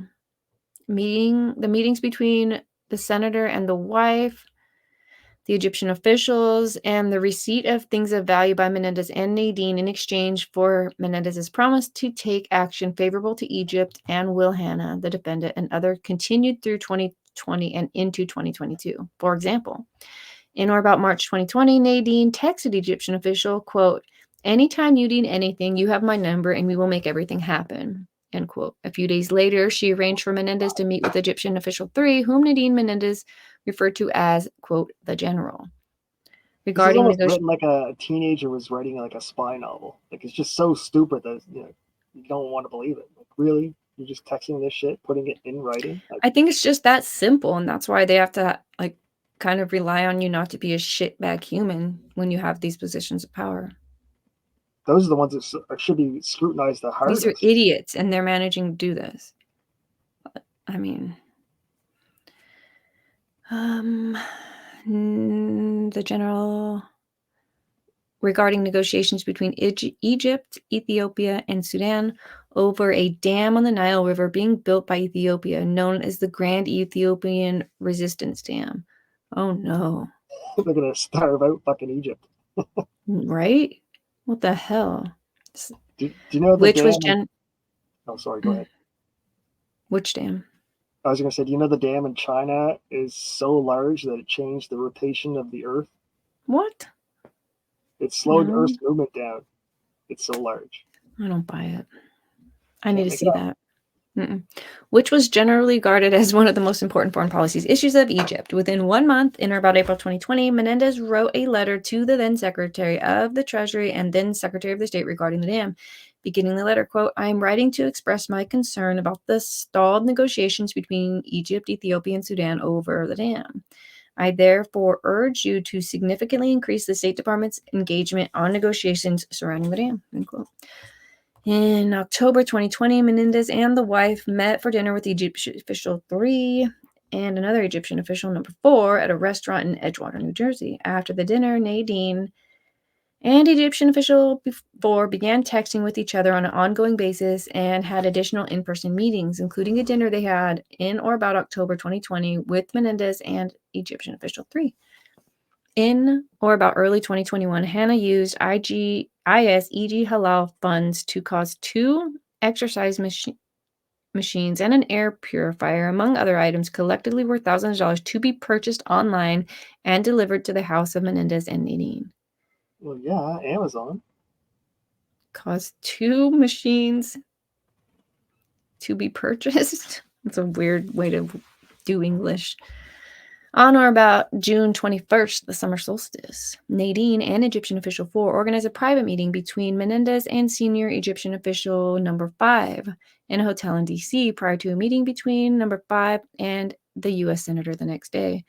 On the day of the private meeting, Menendez provided the wife with a copy of a news article reporting on questions that other U.S. senators intended to ask that official regarding human rights issues. Nadine then sent the article to official number 4, who responded, "Thank you so much, Chairman." Also, Chairman Menendez also raised it today. We appreciate it. The next day, Nadine texted Egyptian official 4 that she hoped the article she had sent was helpful and stated, quote, "I just thought it would be better to know ahead of time what is being talked about, and this way you can prepare your rebuttals." On or about June 23rd, 2 days after the private meeting between them, Hannah purchased 22 1-ounce gold bars, each with a unique serial number. 2 of those 1-ounce gold bars was subsequently found during the court-authorized search of the June 22 of the residence of Menendez and Nadine during the relevant time period. The spot mark price of gold was approximately $1,800 an ounce. Yep. Cool Frog said 1,800 times 22? Hey, Demo show. What's happening? Squabble said, "Nobilian, where are my glasses?" Squabble said, "Where is Darth?" I don't know. Cool Frog said, "People are different, use different names all the time. Like Nikki is really Nimrata and Hunter is Robert. You know, some weird shit happens." Nov, that's you. I told him I loved him and he hasn't been back since. Oh, you scared off Darth Hideous? This seems impossible. Daramuth said, "What up, peeps? How's it going?" Hey, Daramuth, we're doing politics. I know that's not your favorite, but some shit has happened and it is not what I thought it was. When I started, I thought this was kind of going to be crap. Because It's almost nothing to do with politics, just to do with corruption. And how easy it really is just to like tweak a few things to turn on the money levers. Wouldn't you think the government would deport all these Egyptian officials back to Egypt? I don't know what's going to happen. I don't know how that works. In or about the fall of 2021, Nadine Menendez communicated directly with Egyptian official 4 to arrange a trip for Menendez and Nadine to Egypt, which they took in October. The wife and official 4 officially planned the trip as an unofficial visit and therefore without supervision from the State Department. When the Senate Foreign Relations Committee staffers contacted the U.S. Embassy in Cairo regarding the trip, causing the planned trip to become a formal congressional delegation under the supervision of the State Department. Oops. Foreign official 4 texts Nadine, quote, "I will probably lose my job," and SOS. Nadine Menendez forwarded this text to Menendez. Hannah was also in Egypt during their trip, and they met for at least one dinner while there. During that trip, Menendez and Nadine also met with multiple Egyptian officials, including for a private dinner at the home of Egyptian official 5, which is pictured below. That's what she wore. They were all swingers. They're so drunk. How drunk are they? But they look fucked. Why are they protecting They're not these swingers. Egyptian Gross. officials? Their privates don't even work anymore. Why are they protecting these Egyptian officials? They should be showing their face and fucking naming and shaming them. Why are they protecting them? Mm-hmm. Maybe these are our spies. Ha ha ha. Got them. Well, let's see. Now you're getting into it. In or about January 2020, Menendez sent Nadine a link to a news article reporting on 2 pending foreign military sales of Egypt totaling $2.5 billion. Nadine forwarded this link to Hannah, writing, "Bob had to sign off on this. In exchange for the promises and acts set forth above, Will, Hannah, and Fred Davies, the defendants, provided multiple things of value to Robert and Nadine, including with the assistance of Jose Uribe, the defendant. Those things of value included hundreds of thousands of dollars in checks, cash, gold, some of which was recovered during their court-authorized search in 2022. Their residence described above. Nadine caused some of the gold to be sold in Manhattan prior to the search and deposited the proceeds into bank accounts she controlled. So you take the gold bar to the jewelry shop melts it down, makes jewelry out of it, all cleaned off. Would you look at that? Hey, he's a supporter now. He's got the You're a monthly supporter. So now we have Inappropriately Said and Cool Frog. So the 2 people we've done interviews with. I think we should do more interviews, yo. More interviews. Get Red Dawes in here, for Christ's sake. He got money. He has more money than you. He has better friends than you. He has been to more places than you. He's way better to talk to than you, Nova. Don't ya, Nova? Tomorrow, I'll message him first thing in the morning. Do you want to come on and defend your position on our show? Yeah. Dermo said, yeah, politics isn't a thing for me either. Unless useless waste of mental power. Yeah, we don't care about the politics. We just care about the corruption and how crazy it is and how easy it is and how fucking stupid people are. Well, I can't get over how. Why didn't they stop them back in 2018 and 2019? That's what I was going to say. In 2021. Here's an indictment from 2015. Robert Menendez, Solomon Milligan. This was, look, bribery, travel, bribery, honest fraud. This is the same thing, making false statements. Yeah, he never changed. But this ended in a hung jury. So obviously they paid somebody there on the jury to one Democrat on the jury. Or however, right. In my opinion, hung jury. The state ends up dropping the most serious charge, and so they decide not to re-prosecute Menendez here, but they do prosecute Melgen, this doctor that's also in here, and he gets 17 years for this. How does a prosecutor allow someone this corrupt just to be like, well, there's one jury member, we're not going to waste the whole case again? No, you should be bringing in fucking 12 people every fucking month until you get 12 people that are going to sentence him. Yeah, I don't know, dude. If they would have stopped him here, because I'd want to look at the prosecutor who let this whole case, the first case, just kind of slide away. Like, where were you getting your kickbacks? This, Yeah. Okay. Menendez agrees to disrupt New Jersey state criminal matters in exchange for a Mercedes-Benz, and all he wants is a freaking Benz. They'd be taking the top off my Maybach. A fucking convertible. Depends. He's in Jersey. It snows fucking 4 It months. To get does? here. It snows in New Jersey. It seems too gross to get snow there. Oh no, it snows, it rains, it's a shithole, it stinks. You want the I windows believe up. some of that. In or about 2019, Will Hannah Sponge. Okay, that's SpongeBob? just the way my brain's going to work today. SpongeBob became a member of our show. Squabble, thank Hey! you. The people aren't powerless against their government. It's the rules. They get stopped and stuck on you. You're right. Castles. Castles everywhere. Squabble, yeah, thanks. That's dope. Muchas gracias. Oh, the army is growing. We won't call it that though. We have to figure out a name. Yeah, everyone has their things like Kurt's got uncivilians. On YouTube, when I started, I was the underdogs, but I'm over it. I was gonna say something, but it wouldn't work. I was gonna say raw dogs. No, God, no. That's out. We're out. That's it. He's fired. You're fired. That was famous last words of my old co-host. The raw takes. We're just going to keep reading. Number 31.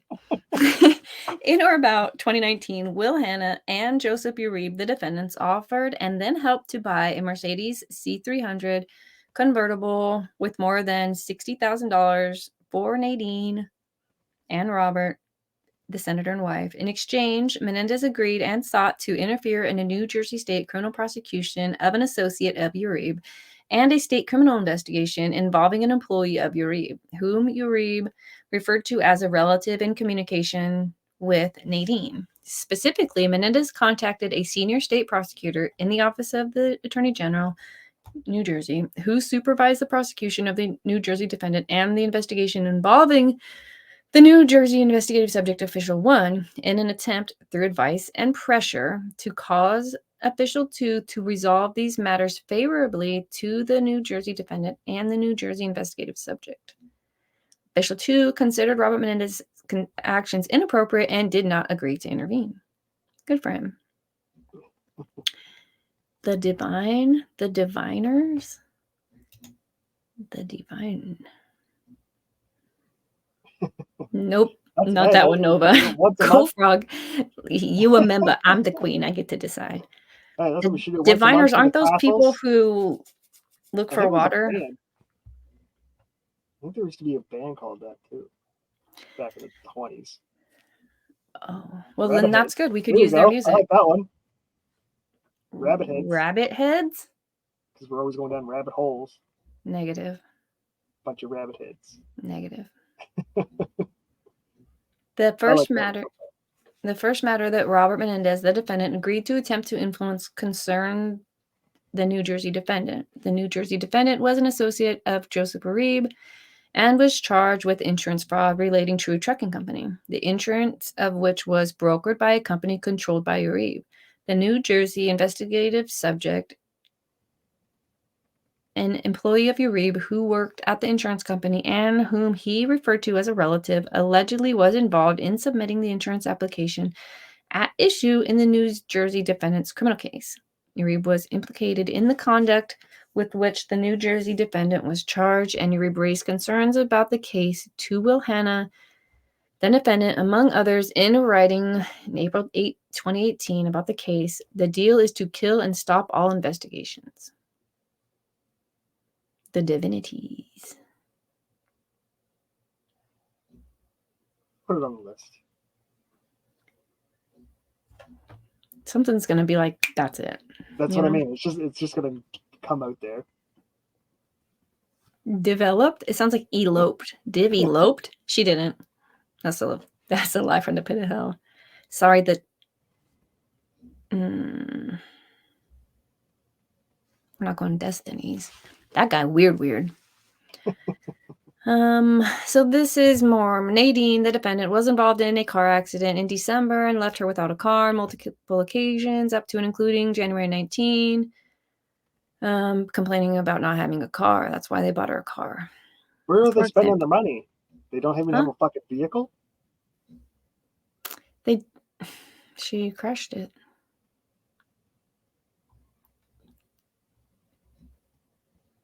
And this is when he provided her with a luxury car. Mercedes-Benz. Why are they... Okay, I believe this. Yeah.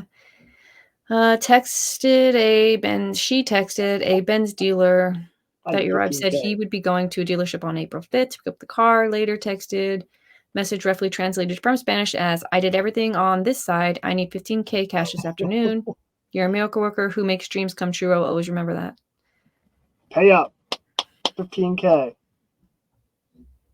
Yeah, she just went to the closet and pulled it out of her husband's sweater vest. The next day, she purchased the Benz. Cash, credit card, and several checks. Oh, it was down payment. After the purchase, she messaged Menendez, congratulations, my love. The love of my, what does it say? Mon amour? De la vie? The love of my life? Love? Yes, that's right. We are the proud owners of a 2019 Mercedes. Later that day, Ureb asked her if she was happy. She said, I'll never forget this. For this. She sold us out for this. That's an ugly one, too. After initially providing cash to Nadine to purchase the Benz, he caused monthly financial payments to be paid for the car, which were routed either through one of his business associates or through a company he controlled. Okay. He agreed to disrupt the investigation, sought to intervene. A New Jersey detective sought to interview the New Jersey investigative subject in a criminal investigation related to the prosecution of the defendant. Following that interview request, Robert Menendez, Nadine Menendez, and Jose Uribe, the defendants, agreed that Menendez would attempt to intervene with Official 2 again. For example, after learning of his interview request, Uribe contacted Nadine and met with her on or about the evening of July 31. The next morning, Uribe and Nadine sent Nadine a series of texts saying that he did not want anyone to bother the New Jersey investigative subject. And also saying that we need to make things go away. We need to move fast, and we can still stop this. That day, Nadine wrote to Uribe, among other things, that she would address it first thing tomorrow morning or tonight, depending on if he, Menendez, was home. And adding, he will be home first thing tomorrow. I will address it first thing tomorrow and have the phone calls go out. Later that day, Menendez performed a Google search for the initials of the state agency employing the insurance fraud investigator who was seeking to interview the subject. A few days later, Nadine texted Uribe that Menendez had commented about the two requests related to this criminal matters, that it would be easy, so easy if we had wrapped both requests together. It would have been so easy if we had wrapped both requests together.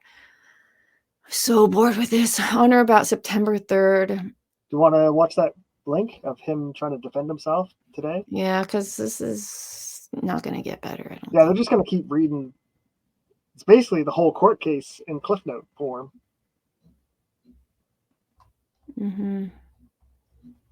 He's going to plead guilty. He's going to fucking get probation. She met with a jeweler. Lucky. I put the link at the because of the gold. In chat again. Count 1. Okay. These are the counts? We should have started here. You put the link in chat? For his video defense, what he said today. Daremove said the underperformers. That hurts me in my heart. What's Divinity's dog name? The Chihuahua? Yeah, he's gonna die, and then once he dies, I have to think about that every time. I'll just cry when somebody becomes a member. I'll be sad. No, none of that. The dog's name has to be Spot and have no spots. No, the dog's name is Sketch, and he is a big sketch artist. Should we read the actual counts? I think they're all just going to be the same thing from above, just shortened and condensed. Okay. Recently warned its clients that all checking accounts are likely to be Santa. It looks like the guy from the Idaho case. Stand by for live video.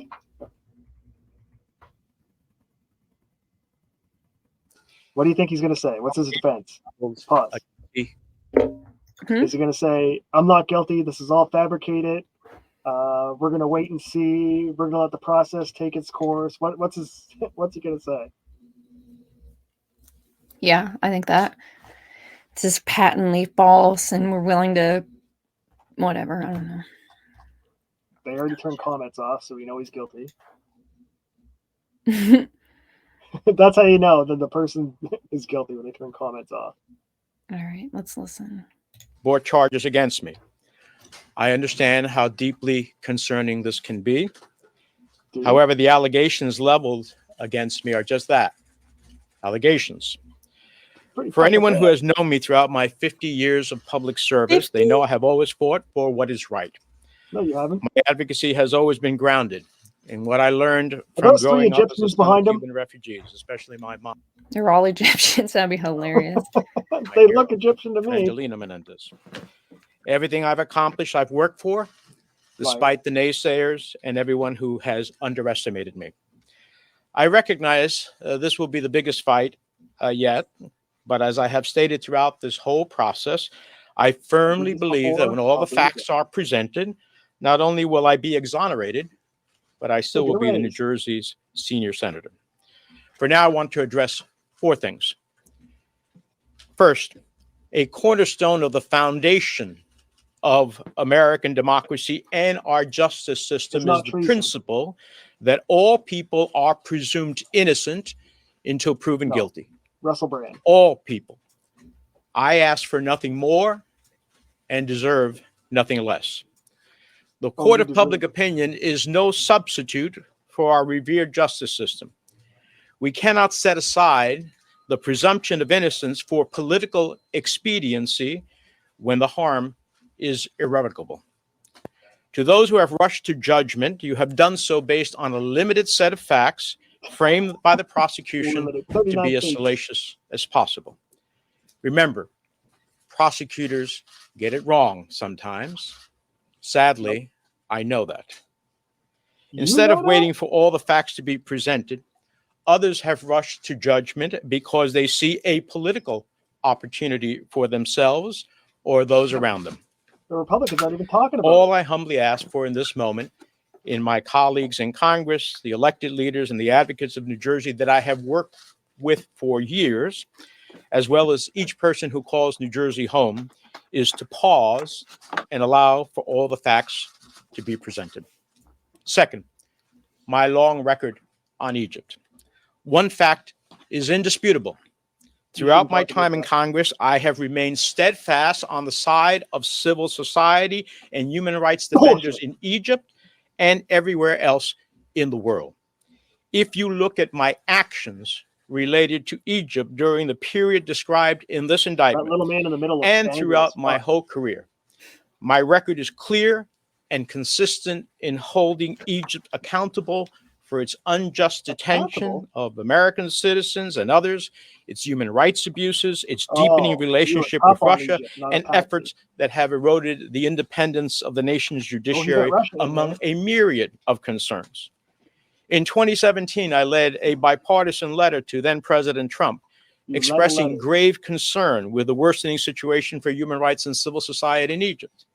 That same year, I sent a letter to the Senate Appropriations Subcommittee supporting U.S. assistance to Egypt as long as Egypt adhered to the Camp David Accords and urged the Appropriations Committee to include the requirements for assistance reform strategies outlined in the Egypt Assistance Reform Act of 2013.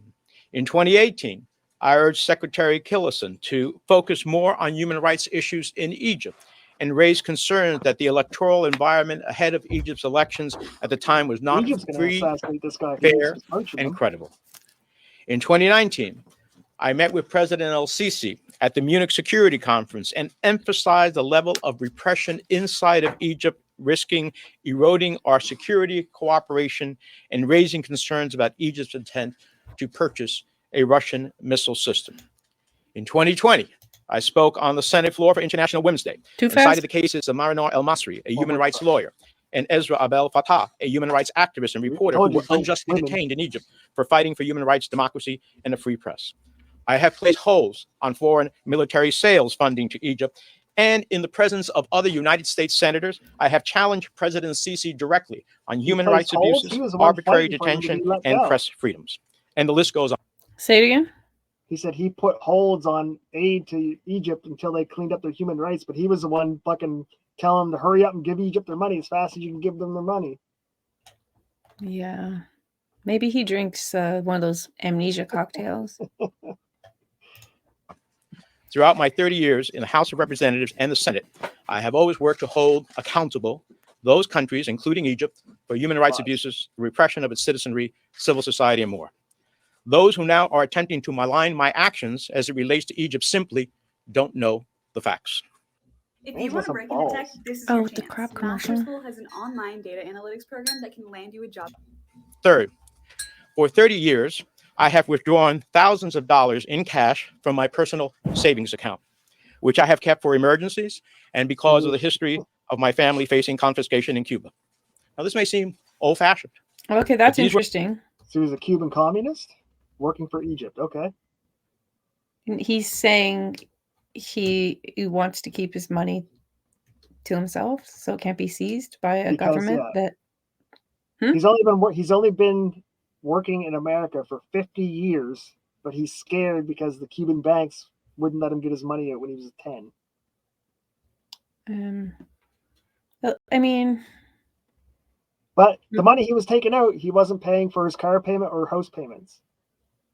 I know, that's weird. So what are you taking the money out for? Where money is drawn from my personal savings account based on the income that I have lawfully derived over those 30 years. This is going to fuck him. I look forward to addressing other issues at trial. 4, I want to speak directly to the people of New Jersey. Fuck him in the long run, as I started these remarks, you're the reason. I removed cash from my personal bank account, which means there should be receipts of the days and times where he withdrew cash from those bank accounts. So when they get his bank records and say, "Sir, there's no withdrawal, $10,000 cash," where is he going to justify the money? Oh, it was a different bank account that I closed years ago. Like, he shouldn't be talking. He's just fucking himself. Well, I have dedicated the entirety of my adult life to improving the lives of hardworking New Jerseyans and all Americans. Some of the people calling for my resignation for political reasons say I have lost the trust of the people of New Jersey. That couldn't be more wrong. Today, I'm surrounded by everyday people and constituents who know me. They don't give a fuck. They are here because I fought for important health care policies like the Affordable Care Act, access to reproductive health care, funding for community health centers, and lowering the cost of prescription drugs. They are here because I have fought for working people, those who work 5 to 9, to support those working from 9 to 5. I've always advocated for the right of workers to organize for better wages and working conditions, and have been a staunch supporter of delivering critical services like affordable childcare to better support working families. They are here because when New Jersey was in the darkest days following Superstorm Sandy, I never relented in making sure that New Jerseyans were made whole and had the resources to rebuild stronger and more resilient than before. They are here because during the worst pandemic in a century, I went to bat for small business owners throughout the state to ensure they could keep their doors open and their employees on the payroll. They are here because when state and local governments were faced with excruciating decision of having to lay off frontline responders, police officers, and firefighters during the pandemic, I delivered billions in federal funding and investments to keep our state, cities, and towns and hospitals afloat. They are here because throughout my career, and some may not have. I don't think he's going to say anything. I think he hasn't so far. He's like, I didn't do it. I'm pretty sure that's what I expected. He's just reading the Democratic playbill, hoping that the Democrats don't fucking hang him like they hung everyone else. There has to be something else to watch today. Yeah, I don't think he's going to say it. Just skip way ahead, see if he talks about anything else. Like 2 inches ahead. En materia de seguridad y planteé mi la intención de Egipto de adquirir un sistema de misiles rusos. En el 2020 hablé en el Pleno del Senado con motivo del Día Internacional de la Mujer y cité casos de varios mujeres. He's ordering lunch. I bought Picassos and everything. Fuck off. I'll take 2 tacos too. Okay, so this during the other indictment in 2015, when that trial ended in Hungary and they ended up dropping the charges, this is what happened. U.S. Senator Bob Menendez may have escaped federal prosecution on bribery charges, but his colleagues issued a rare public rebuke on Thursday and declared his actions had reflected. What is that word? Reflected discredit upon the Senate. This is just bad script. It's supposed to be it. This is a quote. Bad. It could be my problem. The criticism was lodged in a letter from the Senate Ethics Committee that quote, severely admonished, end quote, Menendez for accepting numerous gifts from a donor without prior approval and then failing to report them. Sound familiar? The committee also said Menendez had inappropriately used his position as a senator to advance the personal and financial interests of the donor, Solomon Melgen, a Florida eye doctor. That's it. They just admonished him because there's nothing else they could do. They made him like the head, just a regular member of the committee or some shit. Now go do it again. Get us some fundraising. Yeah. Yay. I think if you get one of these charges where it actually goes to court against you as a government official, like a senator or a mayor, I think that should be, you should just lose your fucking job.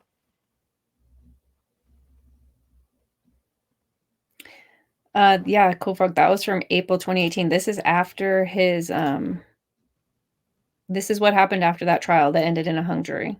He They never couldn't stopped, do anything about him, so they admonished him. They're like, just so you know, we know that's it. Because the indictment we just read had stuff from 2017, 2018, 2019. So he never, even when he was going to court for all this corruption, he was still doing everything. He's never not been corrupt.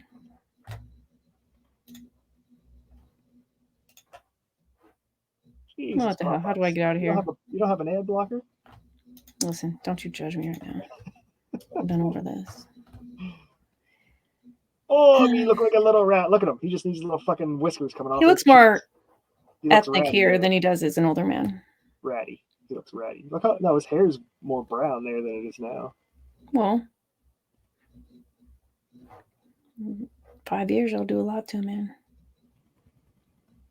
You demonstrated disregard for ethics standards by placing your Senate office in Mr. Melgen's services. At the same time, you repeatedly accepted gifts of significant value from him. Your assistance to Dr. Melgen under these circumstances demonstrated poor judgment and it risked undermining the public's confidence in the Senate. The Ethics Committee opened its investigation in late 2012, but had to put it on a hold while his criminal case was ongoing. The rebuke it issued Thursday was basically the highest level of a sanctioned committee could impose. Robert L. Walker, former chief counsel and staff director of the Senate and House Ethics Committee, said in an interview. Wait, so he's being investigated, an open investigation by the Ethics Committee, but since he's being criminally charged, they go, whoa, we're done. We're not even going to look anymore. We're not going to look anymore because he's being charged by the police. No looking. Shouldn't you run a parallel fucking investigation? I don't know how it works. Darren gave us this link. Let's look at it. No one likes to stare at the hanging computer screen, especially it's probably for a new Philly MacBook. cheesesteak. Want to find out why? I'm not going to use Brave, Cool Frog. I get stuck in my ways, and this is my way. It seems That's why I have Brave. Purely for the ad block. You use Brave. Dudes use Brave. Bitches use Bing. 40 minutes, Iron Chef Season 1 pork belly full episode. Daramuth, what are you doing? I'm too hungry for this. Oh my God. Oh, that's a watermelon. So I saw that thing where they said, Monty said he's never did sex with a melon. Do you want to see the video Winning Reality shared around when he showed everybody that he did do sex with a melon? Does it look like he did sex with a melon? Someone's doing it, but you can't. I mean, how the hell do you know what Montegraff's ass looks like? That's true. Very interesting thought. Probably y'all don't want to see that, but that's what that melon is. It's funny that Nick said that Monty has never asked for an retraction, has never asked for him to stop talking. And then Monty makes a video with the super chats of him asking him to stop saying. Well, Alyssa already made that video. She made it like the day. Yeah. In that video, he's talking to Megan. Oh, she's so cringe. Where is porker. it? So that old porker. Megan Fox. Swollen. Yeah, she's swollen. On Twitter, she did this thing where it's like a 20-year-old picture challenge. She's like, here's me 20 years ago. I'm like, oh, damn. This is further verification that you lied to us about that pretty privilege because you look the damn same. It's got to be here somewhere. What are you looking for? The winning one or the melon one? Yeah, it's called you're gonna call the Monty melon video the winning video. I second this. That's who made it. That's who filmed it. Yeah, that's how he knows it was Monty. He was there. He was there, yeah. He had second go. What is it with Dems and chefs? Am I reading that Obama right? killed his chef. Did he? Well, the chef accidentally drowned, but he was a competitive swimmer. Yeah. In the ocean off the coast of Martha's Vineyard, not in the pool. I think it's really easy to drown in the ocean. Not if you're a professional swimmer or a competitive swimmer. Yeah, I think it is. I think that, what is it called? The riptide? I think that Yeah. it's doesn't irrelevant. If you count. don't know what to do, the best swimmer ain't getting out of it. But if you're a competitive swimmer, you probably know what to do. What do you do? Oh, you're not a competitive swimmer, so never mind. They just I don't think being a competitive swimmer has anything to do with understanding the mechanics of the ocean. I do. Why? Because I've lived on the ocean my whole life. Have you been a competitive swimmer? I used to be a lifeguard. Have you been a competitive swimmer? I used to teach swimming lessons to teach people how. Have you ever been a competitive swimmer? No, that's for homosexuals. So the answer is yes. I'm just saying that you can do one without having common sense of the other. Some common sense is not common. It's just the way it is. What do you think the odds are of a chef for the former president of the United States to die outside the home of the president? It was outside his home? Yeah, it was off the coast of Martha's Vineyard, Obama's house. Yeah, but how do you know that he doesn't also have a home there? Because he's a chef. For the president. He's not broke. They're not paying. No, he ain't paying him that well. He was fucking Michelle or Michael. The fucking judge in the Karen Reed case has a place over there, so it's not like you got to be some. Yeah, and how corrupt is that fucking story turning out to be? Swim sideways of the current, right? You swim with the shore. Sibling rivalry ain't gonna drown, but he's not a wait, are you a professional swimmer? Maybe he is. I learned that in one of my 2 tries. Wait, to get out of the current or to get out of the riptide? Yeah. It doesn't suck. It doesn't suck you out into like the middle of the ocean. It just sucks you away from shore for a little while. It pulls you under. It exhausts you when you drown. No, it doesn't pull you under. Yes, it does. No, it doesn't. I'm gonna Google it. Google it. Sorry, Darren. I'd really like to watch this Asian man cook, but on a peninsula that is surrounded by the ocean. Everywhere in Nova Scotia, you're no more than 70 kilometers from the ocean. It pulls you out far away where you can't swim back. It doesn't suck you under the water. How do I look this up? Riptide, how's it work? Riptide, how does it work? How do riptides? Oh, here we go. That one right there. You still have cable internet? Yeah. Why pay for internet with slower uploads? Switch to Frontier Fiber Internet. More food? Whoever said less is I don't more. eat chicken from fast food. I think it's fucking gross. That's halal. What about fish? No, dude, I don't eat. That's not. I live. I don't know any. That's the only reason there's fish at McDonald's is for Muslim people. I've never seen a normal person eat fillet of fish. Oh, dude, I see people eating it all the time. I know people who order it when they do their McDonald's, but they also probably eat the McRib during duck season too, and they're gross. Those people are. I think they banned McRib. I think it's gone now. They since when? Not. It was here last year. Was it? I don't know. I just thought I saw a video about them discontinued the McRib.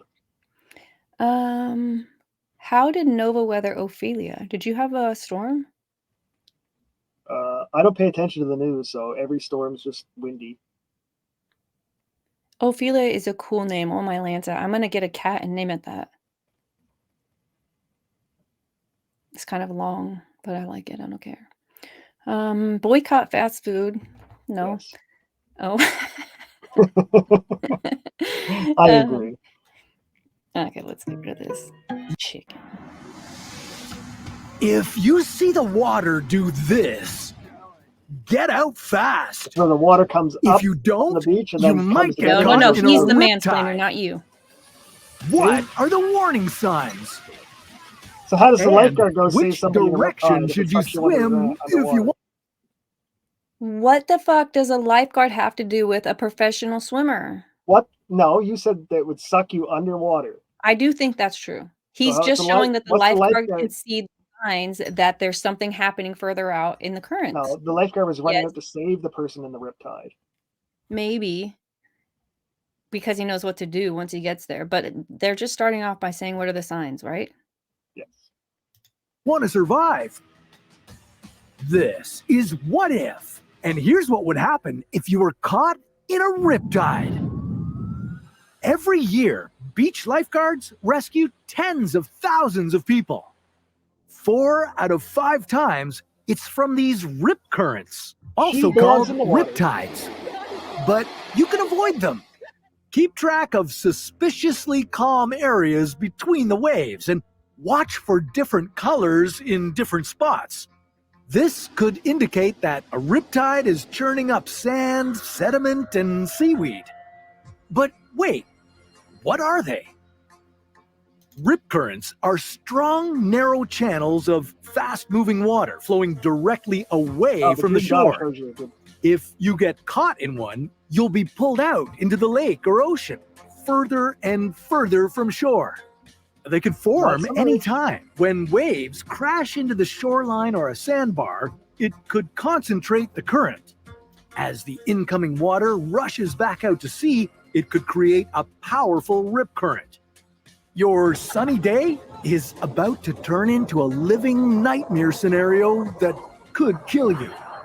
One moment you're splashing about, enjoying the water. The next, you're knocked off your feet and the water is dragging you away from the shore. If you lose your balance, the current could pull you down along the bottom. This is rare, but if it happens, the best thing you could do did they is just say relax. the current can pull you down to the bottom? And then said, I wasn't sure if you heard that part, so I should back it up. Hold on, Nova. Just for you. Balance. The current could pull you down along the bottom. Don't have balance yet. This is rare, but if it happens, the best thing you could do is relax your body. That will help you come back to the surface.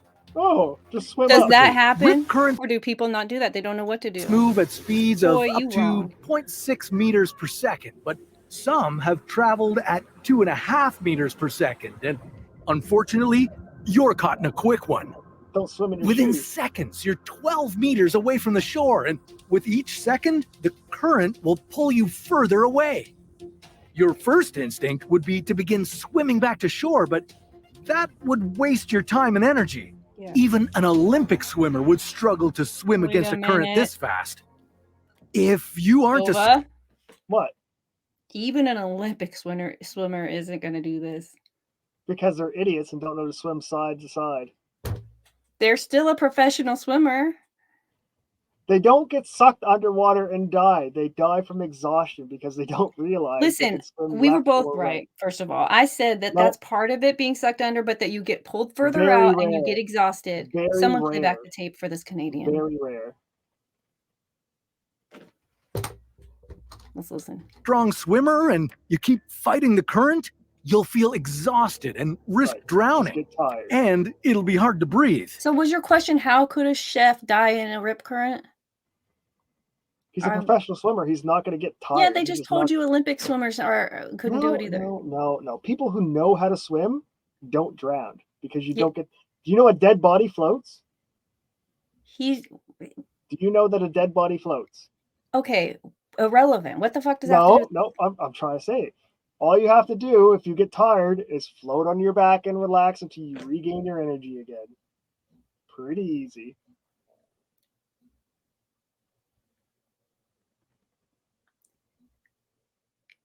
How do you think people survive at sea for fucking so long? They just float. There's people aren't doing that. These people are trying to swim to overcome the rip current, and even a professional swimmer can't swim to No, overcome the rip current. a professional swimmer knows to float, to tread, not to. No, you just swim a different way. That's how you get out of this. You swim a different Right. way. You don't But just if you're sit there getting and tired, wait. if You you're could, I getting guess. tired, a real swimmer knows to start swimming and just to float and catch their fucking breath. And so Obama killed him. Well, Clinton him, yeah. Got it. He was fucking Big Mike. You can't do that. Sibling revelation. Told you my 6-year Navy career finally coming in Oh, handy. Sibling says he was in a little creek. He wasn't even in the ocean. There was no whip. This fucking Canadian is the one who told me he was in the ocean. We're here because of him. Hold on, let's find out where he actually died. Does anyone care? Because I'm pretty sure people who can swim also drowned. It's kind of dumb thing that we're having this argument. Yes, they fucking do. No, only idiots that have alcohol. Normal people don't drown. It's rare. That have alcohol. That's okay. We added something to it, but I'm sure that person could swim and also drown. Not normal. Those are just if the you're two drunk things I was in the talking water. about. You're not normal. Really, a drunk can drown and also know how to swim. That's just an extra factor you added into my two things. No, because drunks don't realize half their energy they're expending, or how far away they are, or they're just drunks. They're idiots. Obama's chef was in 8-foot deep creek, 8 to 4 feet with tide. Who's Shannon drowned. Who's Shannon? Drowned. I don't know. Let's look it up. Who is Shannon? Maybe Shannon stop was the listening to chef's name. Nova telling you what it's all about. About. Yeah, maybe Shannon. Okay, hold on. First, I got to find out who Shannon is. I'll be right back. Martha's Vineyard is all shallow pond creek swamp. Yeah, what I said.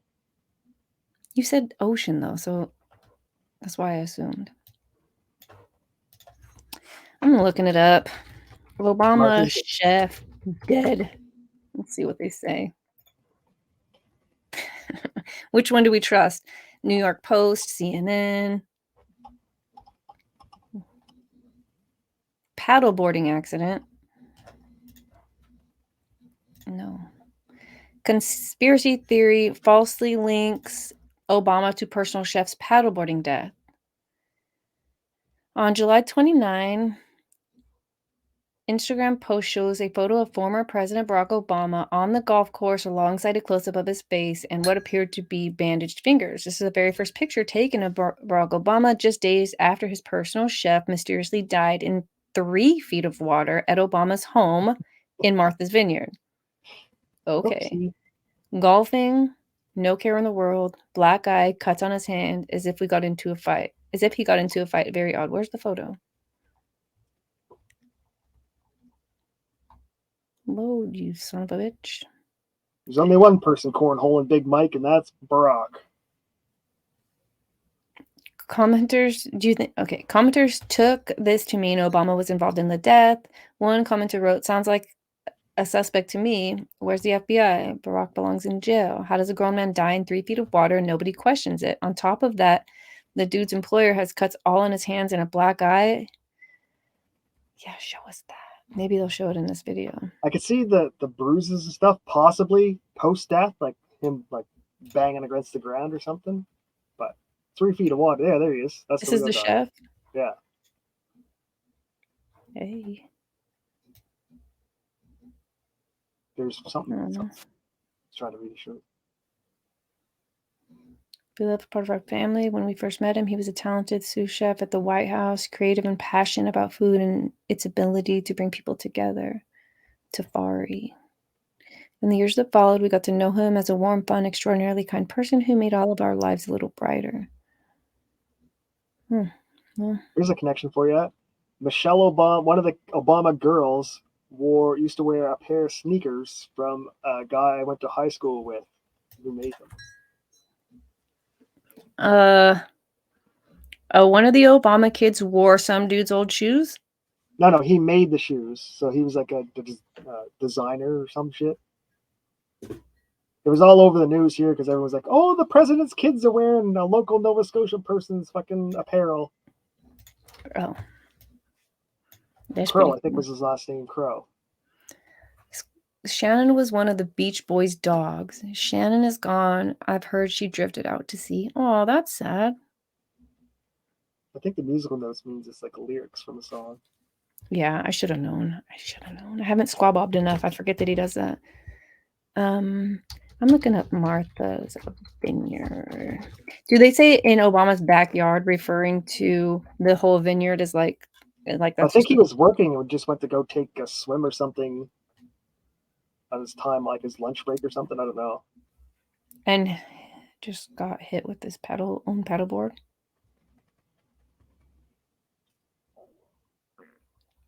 I mean, there does seem to be a lot of.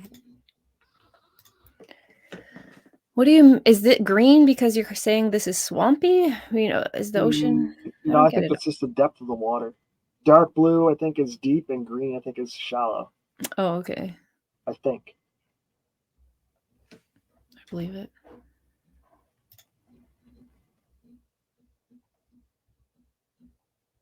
But yeah, it's not like an ocean, and it depends if he's on the inside or. I shouldn't have said ocean. That was my bad. All right. I had this up. Oop. This is one of those things from the article that I read about the senator. 6 years ago, corruption, a key ally to Egypt. Do you think the Democrats just want a new dude in this spot?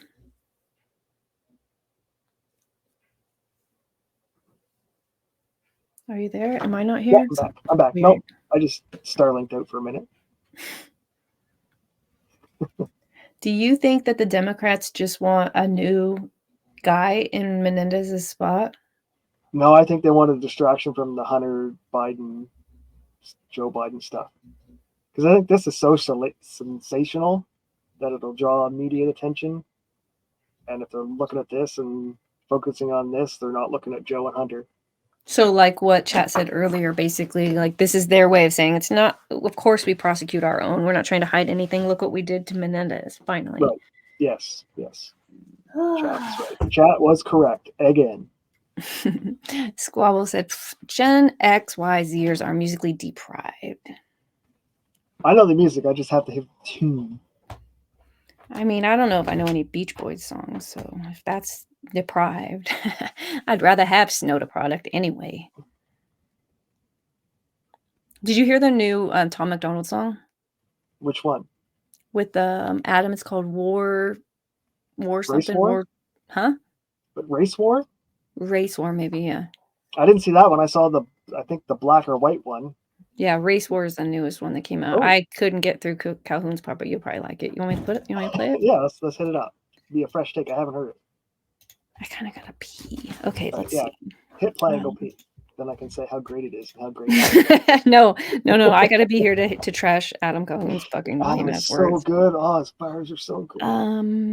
Tom McDonald Race War. Dead A is. Oh, 3 days ago. Yeah, I've seen the people doing the reviews of it, but I haven't watched it yet.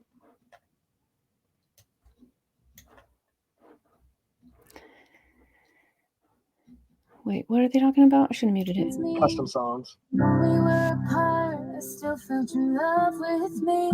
You were my strength and I was yours.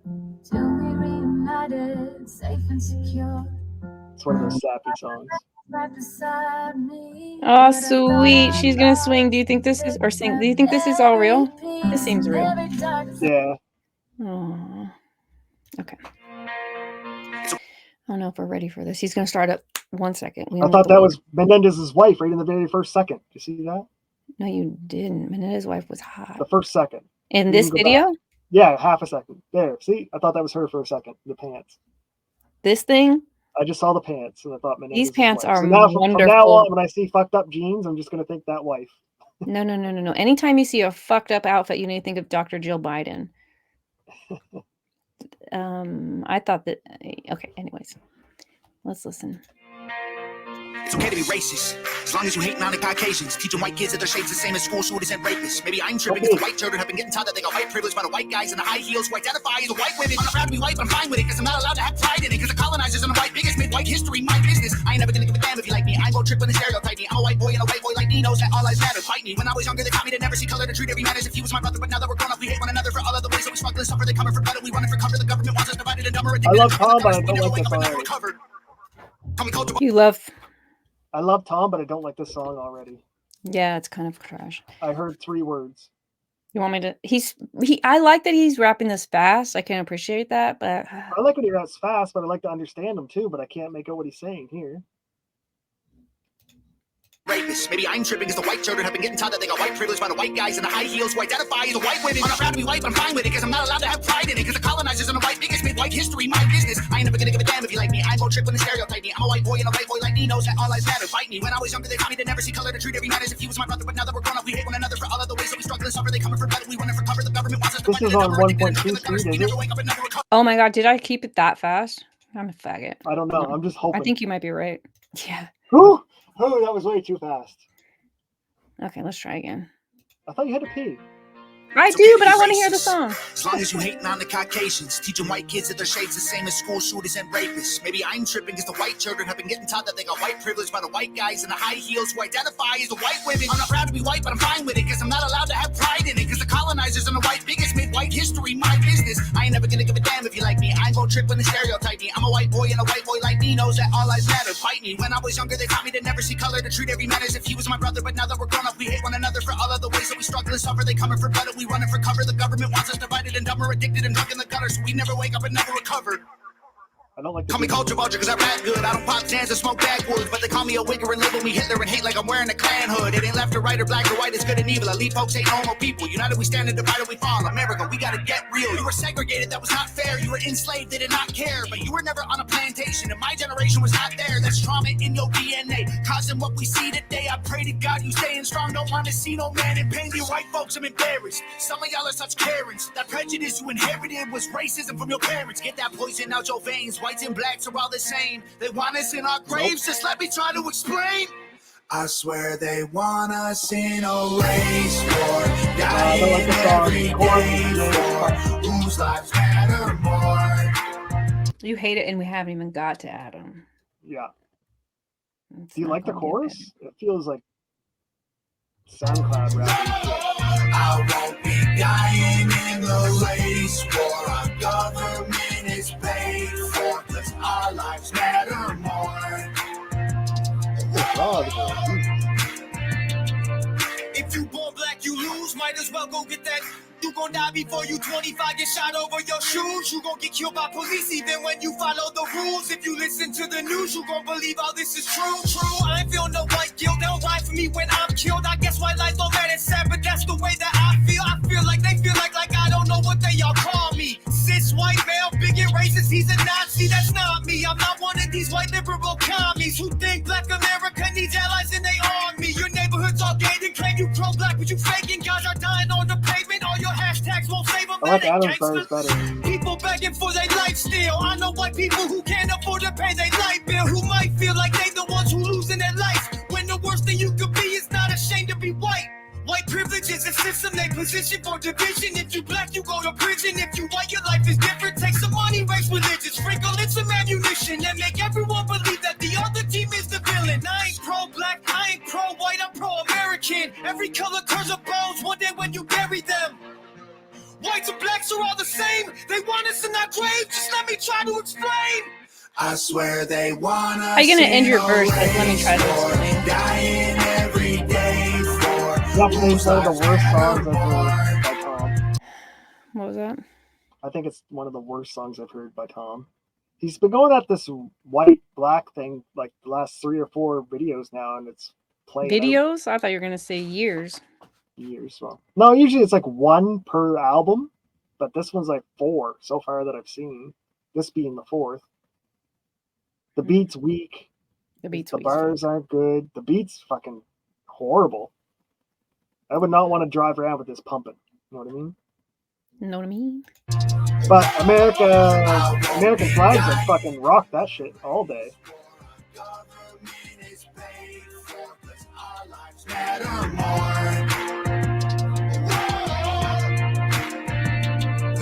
In a race war, dying in the streets, should be us against them, but it's you against me. Ain't nobody gonna win. Everybody gonna see that the color of your skin don't change the color that you bleed. I swear they want us in a race war, dying every day for whose lives matter more.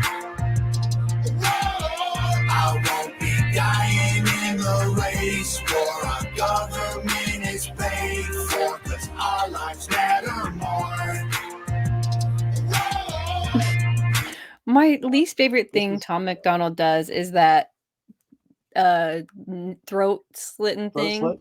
Oh my god. He's only got 7 or 8 moves, so this is gotta be one of the 7 all the time, right? Well, the first few times I saw it, he was using it appropriately, this and now like one, he he's got just this did it, and it one, didn't even make sense. This one. He's white. We don't have dance moves. We just have fucking certain emoji motions that we can use like Fortnite. So Well, bad. yeah, so that's that. But I love Tom. I love his message. I love that he's trying to bring people together, all that stuff. But I hate this fucking song. Yeah, the song's And I think not good. I don't know if it's the last one or the one before that he did. I really didn't like either. It was high. I found a high pitch or something. I don't know. Let me go up to it. Like if I'm listening to rap, I want a beat. I don't want a fucking Hallmark commercial tune in the background while they fucking rap. The Dax one was dope, black and white. I American did like Flag, the Dax. I like that one. Dirty Money, maybe. Go to videos. I don't think those are in order. The Brave. That's a trailer. That's just a trailer. American Flag, black and white. Dirty Money. Ghost. I didn't like Ghost. Of the World. You don't like Ghost? Fuck out of No. here. End of the This World song was is dope. all right, but it was too accident. Don't call an too attorney. mainstream. Use I this think. AI app You instead. didn't hurt my feelings on Ghost. I've seen 100 grand in cash. I've There's one of his took the moves. trip to hell and back. Yeah, I've been that's around, one never of the saw songs. We can mark them down. nothing like you. I And love I've these seen couples. lights up in the sky, and I've seen ghosts alone at night. I've seen some things, but they were nothing like till I walked through walls. And I don't like auto tune. Till I walk through walls. That's my- I wanna be with you, 'cause I'm me with you. This is the best one. Seeing these two assholes together make you smile. I've seen things, I swear to God, that I still can't explain. I've been way too drunk and way too high, been dancing in the rain. I've seen butterflies and babies crying still into this day. Ain't seen nothing that's quite like you. Till I'm a ghost, stuck in all my life to you. And when I'm a ghost, I will always be your boo. I've seen the country far and wide. I meet my heroes all the time. I've been around, never saw none. You what? I like Gang Gang over this one. You're right, but that's her version. This is his song to her. This is sweet. Okay, we don't have to listen to I it. feel so bad for Nova. She's all fucked up. She's fucked up? Yeah, she got vaccinated. Now she's allergic to everything. Oh, really? Oh, yeah, like Yeah. real bad. Like she doesn't leave the house very much anymore because she's allergic to fucking everything. There's a whole video. Did you see the video where Tom was trying to eat foods that she can eat now? Like gross shit, like gluten-free foods and different cheeses that don't have dairy in it. And because she can't have any of that stuff anymore. That's why her face got right fat there for a little while because her body was having an allergic reaction to food. Does she talk about it? Yep. Go on her show or channel. Oh, I like this hair. I'm gonna show up tomorrow like this. Do it, I dare you. You Double dare dog, me. dare you. Double dog. Now I have a real excuse. See, I had to, huh? Yeah, See, I there she didn't got a want fat to. head there. See, her head's a She, little fat. Not that she's fat, but whatever her allergies were doing were making her face plump up.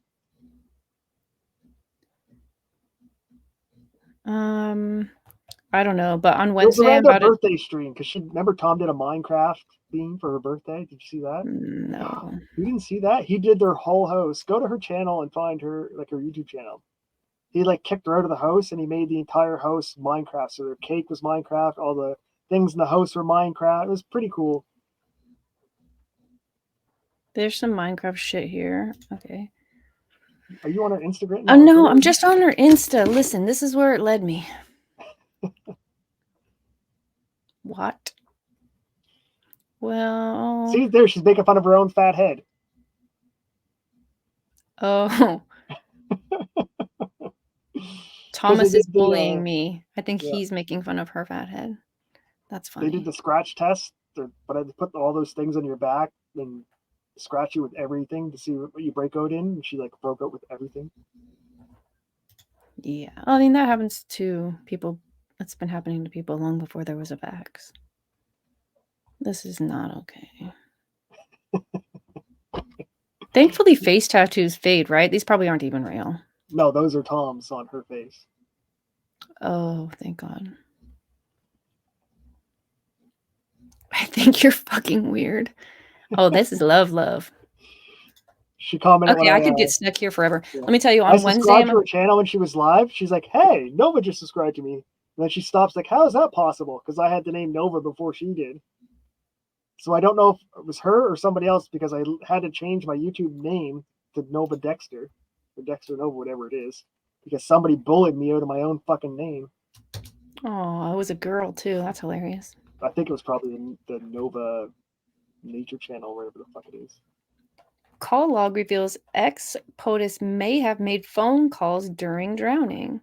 Barack Obama has been implicated in the death of his former private chef, Tafari Campbell, after newly released call logs appear to show that ex-POTUS made a distress call from the residence on the night of his death. So far, the Edwardston Police Department is refusing to reveal the identity of the second paddleboarder who was with Barack Obama's long-term personal chef when he mysteriously drowned at the Obama's Martha Vineyard estate. So yeah, not just his backyard, like actual his estate. It was Big Mike killed him for fucking Barack. Many investigators have pointed out that the second paddleboarder was likely to have been Barack himself. I just said that. As the People's Voice reported, 45-year-old Tafari Campbell drowned after being reported missing from the Obama's residence on Sunday night. According to independent journalist Dom Luker, Obama was the second paddleboarder with Campbell on the day of his death, and he also likely made a panic distress telephone call at the same time, which is now being covered up by authorities. Help, they're Clinton me. Help, Clinton me. I reported that initial reports claim that President Obama was the second paddleboarder, so I'm far from surprised when that was the only information the police hid. There's a great chance that President Barack Obama was the second paddleboarder. I don't know what President Obama had Tafari Campbell cooking, but it had to be important for Tafari to be pronounced dead before he even touched that paddle boat. The pond is 8 feet, and the call was made from the Obama's house. Jack Smith claims he will indict Trump tomorrow. Those are a lot of thoughts in one sentence. Let's just completely forget about the top of this story and just talk about Trump. Oh, wait a minute. Is this for real? Tafari actually wrote this shit, or are they really just trying to get my conspiracy dick hard? I think that's probably a clickbait picture. Unless he said it, and then that's why Barack killed him. On the night of the incident, the Edgewater Police Department logs confirmed the receipt of a 911 distress call precisely at 7:46, reporting the 45-year-old struggling to stay afloat on the surface before he drowned. Oddly, the call log shows the reason for this call is as a blank, an inconsistency considering that all other calls made that night have the reason clearly mentioned. Do you usually take your cell phone into the water while you're trying to paddle an oar with 2 hands and hold the phone while you're calling? Oh, my stomach is making so much noise. Can you hear that? Holy crap, am I hungry? I thought it was your dog growling. No, that's me. Oh I my did hear God. I'm so hungry. I think you might have your cell phone on you and you might pull it out if an incident happens. Yeah. Why? No, but you're on the water. Why do you have your phone on the water with you? It's like in your fanny pack, your waterproof fanny pack. I don't know. Oh, now he's got a fanny pack.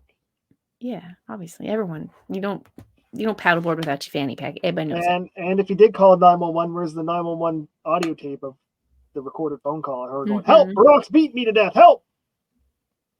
Says dispatch calls between Martha's Vineyard Emergency Service confirmed the presence of a second paddleboarder with Campbell, according to a statement from the police report by Mass Live. The unidentified paddleboarder tried to swim to Campbell, but tragically did not reach him in time. After the failed rescue attempt, the individual managed to swim back to shore and alert someone who then called 911. So there was no cell phone out there. A female made the initial 911 call who, as of 8:18, was actively searching for Campbell on a boat. Adding to the mystery, the call's origin was marked as Wilson's Landing, a popular paddleboard launch site roughly 2 miles from the Obama's residence on Turkeyland Cove. This information contradicts some Massachusetts state police records stating that the first call originated from the Obama's residence. This additional information deepens the ongoing mystery surrounding the circumstances of Campbell's death. As the identity of the other paddleboarder remains unknown, many questions are still unanswered. Why the 911 call log was left blank in the police records, and why there are discrepancies regarding the call's origin are questions that still need to be clarified. The blank thing really stands out, especially when every other call has at least something. A second medical emergency was reported at a nearby residence at 11:10. Yeah, there's no riptide in that little area. Neighbor suffers emergency. Wilson's Landing, where the call came in. Obama's residence. Yeah, there's no riptides in there. I know. Maybe some sea creature ate him. You ever thought of that? No, you're just supposed to follow Menendez and don't worry about this stuff. That's true. Well, Menendez needs to fall in line. What the hell is like a Big Mike? Mail order weed. Obama and weed. Then you got Raggedy Ann, the black version down below. On Wednesday, I'm going to cover Britney Spears getting a divorce. I didn't even know that happened until yesterday.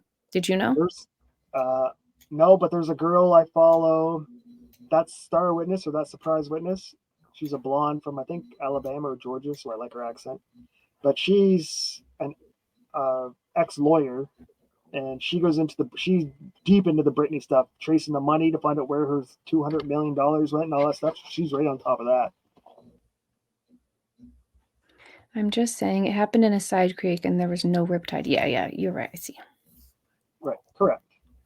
Yeah, obviously there's a damn sea monster, and that's what they're covering up. He wandered into alien launch pad. That could be. I mean, I don't know what's happening here. So who is her? That's Gwen Stefani, isn't it? Mm-hmm. I'm gonna say that ain't fucking Britney. She's way too good looking there. I think Gwen got really ugly without the makeup. She filled in her face a little bit silly.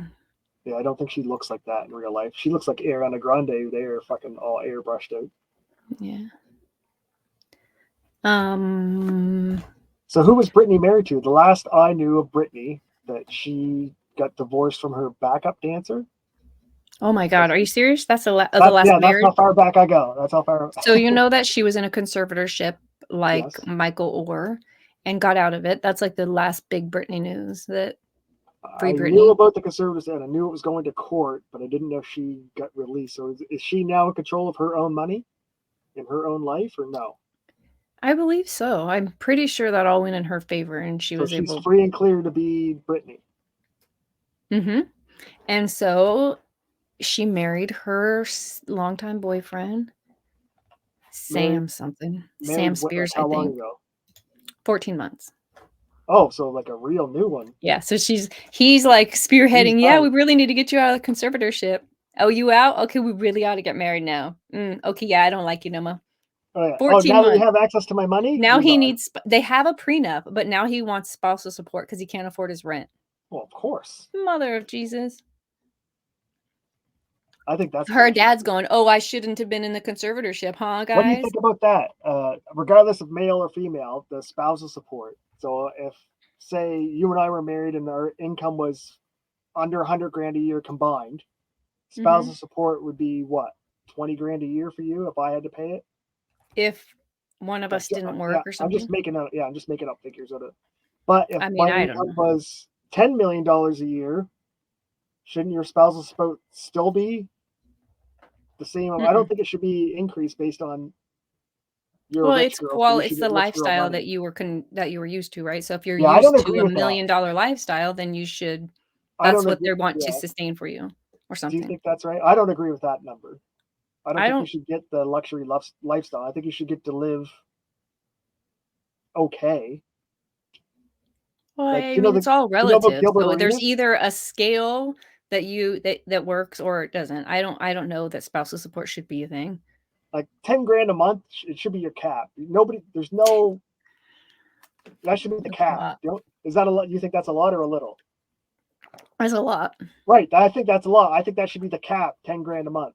Do you think that's, more than beneficial? I don't understand why there has to be spousal support. I don't either. I think it's all bullshit. But do you know who Gilbert Arenas is, basketball player? No. He got divorced from his wife, and they have a kid together. And he's like, look, I'll give you, I think it was 25 grand a month, and I'll pay for all the schooling and all that stuff, just fuck off. And she said, no, I'm taking you to court. I want more money. So they went to court, and the court said, no, you're only going to get 10 grand a month, and you have to split the expenses with your husband. So she tried to sue him for more money. And if that bitch wouldn't have been greedy, she would have got double just from him being nice, because he didn't want the headache. Yeah, no shock. But that's what I mean. 10 grand a month, more than that, I think you're just being. But let's say, hold on, these are millionaires, right? Right. You have your husband gave you for your birthday a car that still has a payment. You're gonna need a house. Your car's paid for. Okay, well, your insurance. If your insurance and repairs on even an Audi, like the hourly rate on an Audi is too much. Like you need a Ford at a certain point, right. But that should be the divorced person should be like, all right, these are my new circumstances. I gotta get rid of the Mercedes. I gotta get a Ford. That's not. So I think in a divorce, you're saying and live in fucking Jersey. Fucked up. He ruined the contract, and I want to keep my things. I don't want to have to uproot my whole thing. So in order to keep my whatever, my kids' $10,000 a month daycare, whatever the fuck. Yeah. So then I think that's why. But I think that's how Gilbert fucked his ex over, is that he said, I gave her 10 before him. She made no money. She was just a fucking hoochie mom or whatever. He gave her 10 grand a month or 25 grand a month and paid for all the kids' expenses, no matter what the kids' expenses were. They were his. And she's like, no, I want the money, motherfucker. And that's what. Yeah. And I think any more than 10 grand a month, I don't care if you're a millionaire or what. That's more than enough money to live comfortably on, regardless of where you live. I don't know about regardless of where you live at all. Just think if she cheats, does she still get all that money and special lifestyle, or she should get fuck off? No, I think if she cheats, then that's not a thing, right? Like the cheating is what makes you have to pay, right? No, like if she cheats, she has to pay him. No, I don't think that's like that in every state. I think you can cheat and she can still get paid in certain states. Oh, like a no fault states? Is that what that means? I've heard the no fault thing, but I don't know exactly what it means. I think in no fault, it doesn't matter if you cheat or not. You guys just get your divorce. Like there's no pointing fingers. It's like, let's just get a divorce. I think women get like heavy-handed benefit in divorce versus men. Because they usually like get the kid. No, I think they just get the house, or I think they get the bigger share of the pie than an equal split. In most divorce cases, I don't know. That's what I think. I don't know if it's true. But for my friends who've been divorced, they had to start out with a one-bedroom apartment from scratch. The wife got the house and everything, and she was the one that cheated on the personal, ones that I know. I wonder what, like, there's probably, maybe they don't want to live in a house that their wife was in, or maybe, I don't know. Like, there's probably, obviously each case is different. I do think that women have deference in courts. Because there are some alimony payments, there's like $100 grand a month when you marry a super rich dude. Well, Bill Gates' wife, she became one of the top 10 richest women in the world by getting divorced. By getting divorced, yeah, that's wild. But they don't have a prenup, and I think the courts say, like, she would have worked, and she would have, I don't know if any of this is true, but I think they look at it like she would have worked, she would have had a career, except for she was your little wife. And so now you don't want her to be your little wife anymore. You have to pay her because she no longer has the opportunity to make herself independently as successful as she downgraded herself to stand by and be little wifey. Is that like the mental of it? Yeah, I see what you're saying. Yeah. But couldn't she still do, like, unless he ordered her not to work, then you'd have to prove that. I have she no could still idea get a job. She could still get an education. She could still do whatever she wanted. She wasn't a prisoner. I mean, her value ended at the wall, probably around 35. Right. I think it should be capped, like, even like for Bill Gates type people, right? She should be capped at 10 grand a month. or 100 grand. Say you say. Well, that's 50 why grand they a have month. prenups, right? Because they know that the rules, it's relative, right? So you're like, okay, listen, if we were to get divorced, you'd be entitled to $1 million a month. But because you're not marrying me for that, you'll sign up for this 10 grand if it ever happens. Like, sure. I think it's all relative, you know. I think everybody should be forced to sign a prenup. I think that would. You can have a cancel. post-nup, which I think is interesting. I think people should think about that. But I think when you sign your marriage certificate, I think you should have to do a prenup agreement with your marriage certificate. They're like, right here it says till death do us part. Yeah, but you a liar. Could you also write and none of my monies? Yeah, but if you cheat on me, motherfucker, I get half your house, I get half your bank Well, account. that becomes state law. That becomes, it matters what state you live in and how their courts handle it. Right, but I think that should be part of a marriage contract, is the divorce possibility. Because everyone's in love, or I would never sue you for half your bank account. I would never do that until they get fucking cheated on. Then give me that shit. You're like, right? Yeah, I know exactly. There's a lot of girls that's like, the thing. Before your husband cheats on you, you wouldn't steal half his money. The motherfucker puts his dick in something else. You're like, you know what? I'm gonna go ahead and get some of that money. Fuck off. Right. Like I cared, but obviously I don't care anymore. Or it could work in the reverse, right? She could put in her prenup that if he cheats on me, I get double what the state would have given me, right? So it's a penalty clause. Oh, I wonder if that happens. Oh, it's gotta be. He's like, I can afford it. Right? It depends how rich you are. Elon, Elon's got fucking how many of those? And then if he only cheats once, she can't be pissed. Like, it's in the fucking contract. I just gotta pay you more. You knew I was gonna do this. It's right there. It's like a deductible for your car insurance. You get one free claim a year. It's like an insurance deductible. You get one free claim a year on your fucking exactly. your divorce. Yep.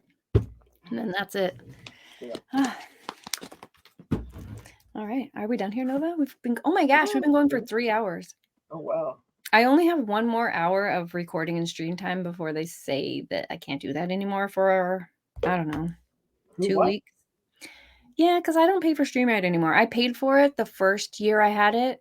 And then they're like, okay, pay us $200. I'm like, for StreamYard, I want to find something better. And there isn't really anything that OBS.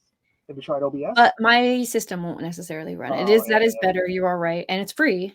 So, but it's more a matter of what I can deal with. And StreamYard is $200 a year? Yeah, $220. Hey, chat. Top. We got a goal.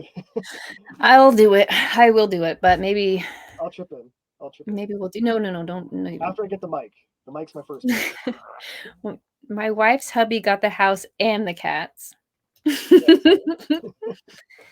Your wife's. Wait a minute. Your wife's hubby? Oh yeah, just a side chick. I don't know what that means. I'm not going to read it just in case it's a bad word. Yeah. So I'll ask Menendez tomorrow for an interview. Okay. Ask him tonight. See if we can get him on tomorrow. Or tonight, yeah. I'll ask him tonight. Because what else do we have to talk about tomorrow if we don't do that? Well, I can always find something to bring up. Yeah. Remember, I still have that crazy story. Remember, we have the Chinese bioweapon. The baby makes too much noise guy. That is a good one. Yeah. Okay, we can do that. If people didn't have Ring cameras, no one would have ever known. Listen, if Menendez is busy tomorrow and he can't come hang out with us and answer all our bitch, he was fucking talking to me for an hour. He ain't busy in the mornings. Okay, listen, if we can wake up early enough for a morning show. Yeah. Schedule them to come in early. If not, then we're going to talk about just the most bizarre news we can think of tomorrow. I have a bunch of crazy stories that are too strange to be true. I have 1 or 2 that I was collecting. That's it. And then Wednesday, I'll do a show with my sister on pop culture and Britney Spears. I only know the Britney Spears part of it. I pretty much just told everyone everything I already know. But she knows a lot. Girl I mentioned that I was telling you about. I'll go check out her video, and if there's any important parts, I'll timestamp them for you. Okay, dope. Thanks. Because that's all. She just studies fucking Britney's case and everything about Britney.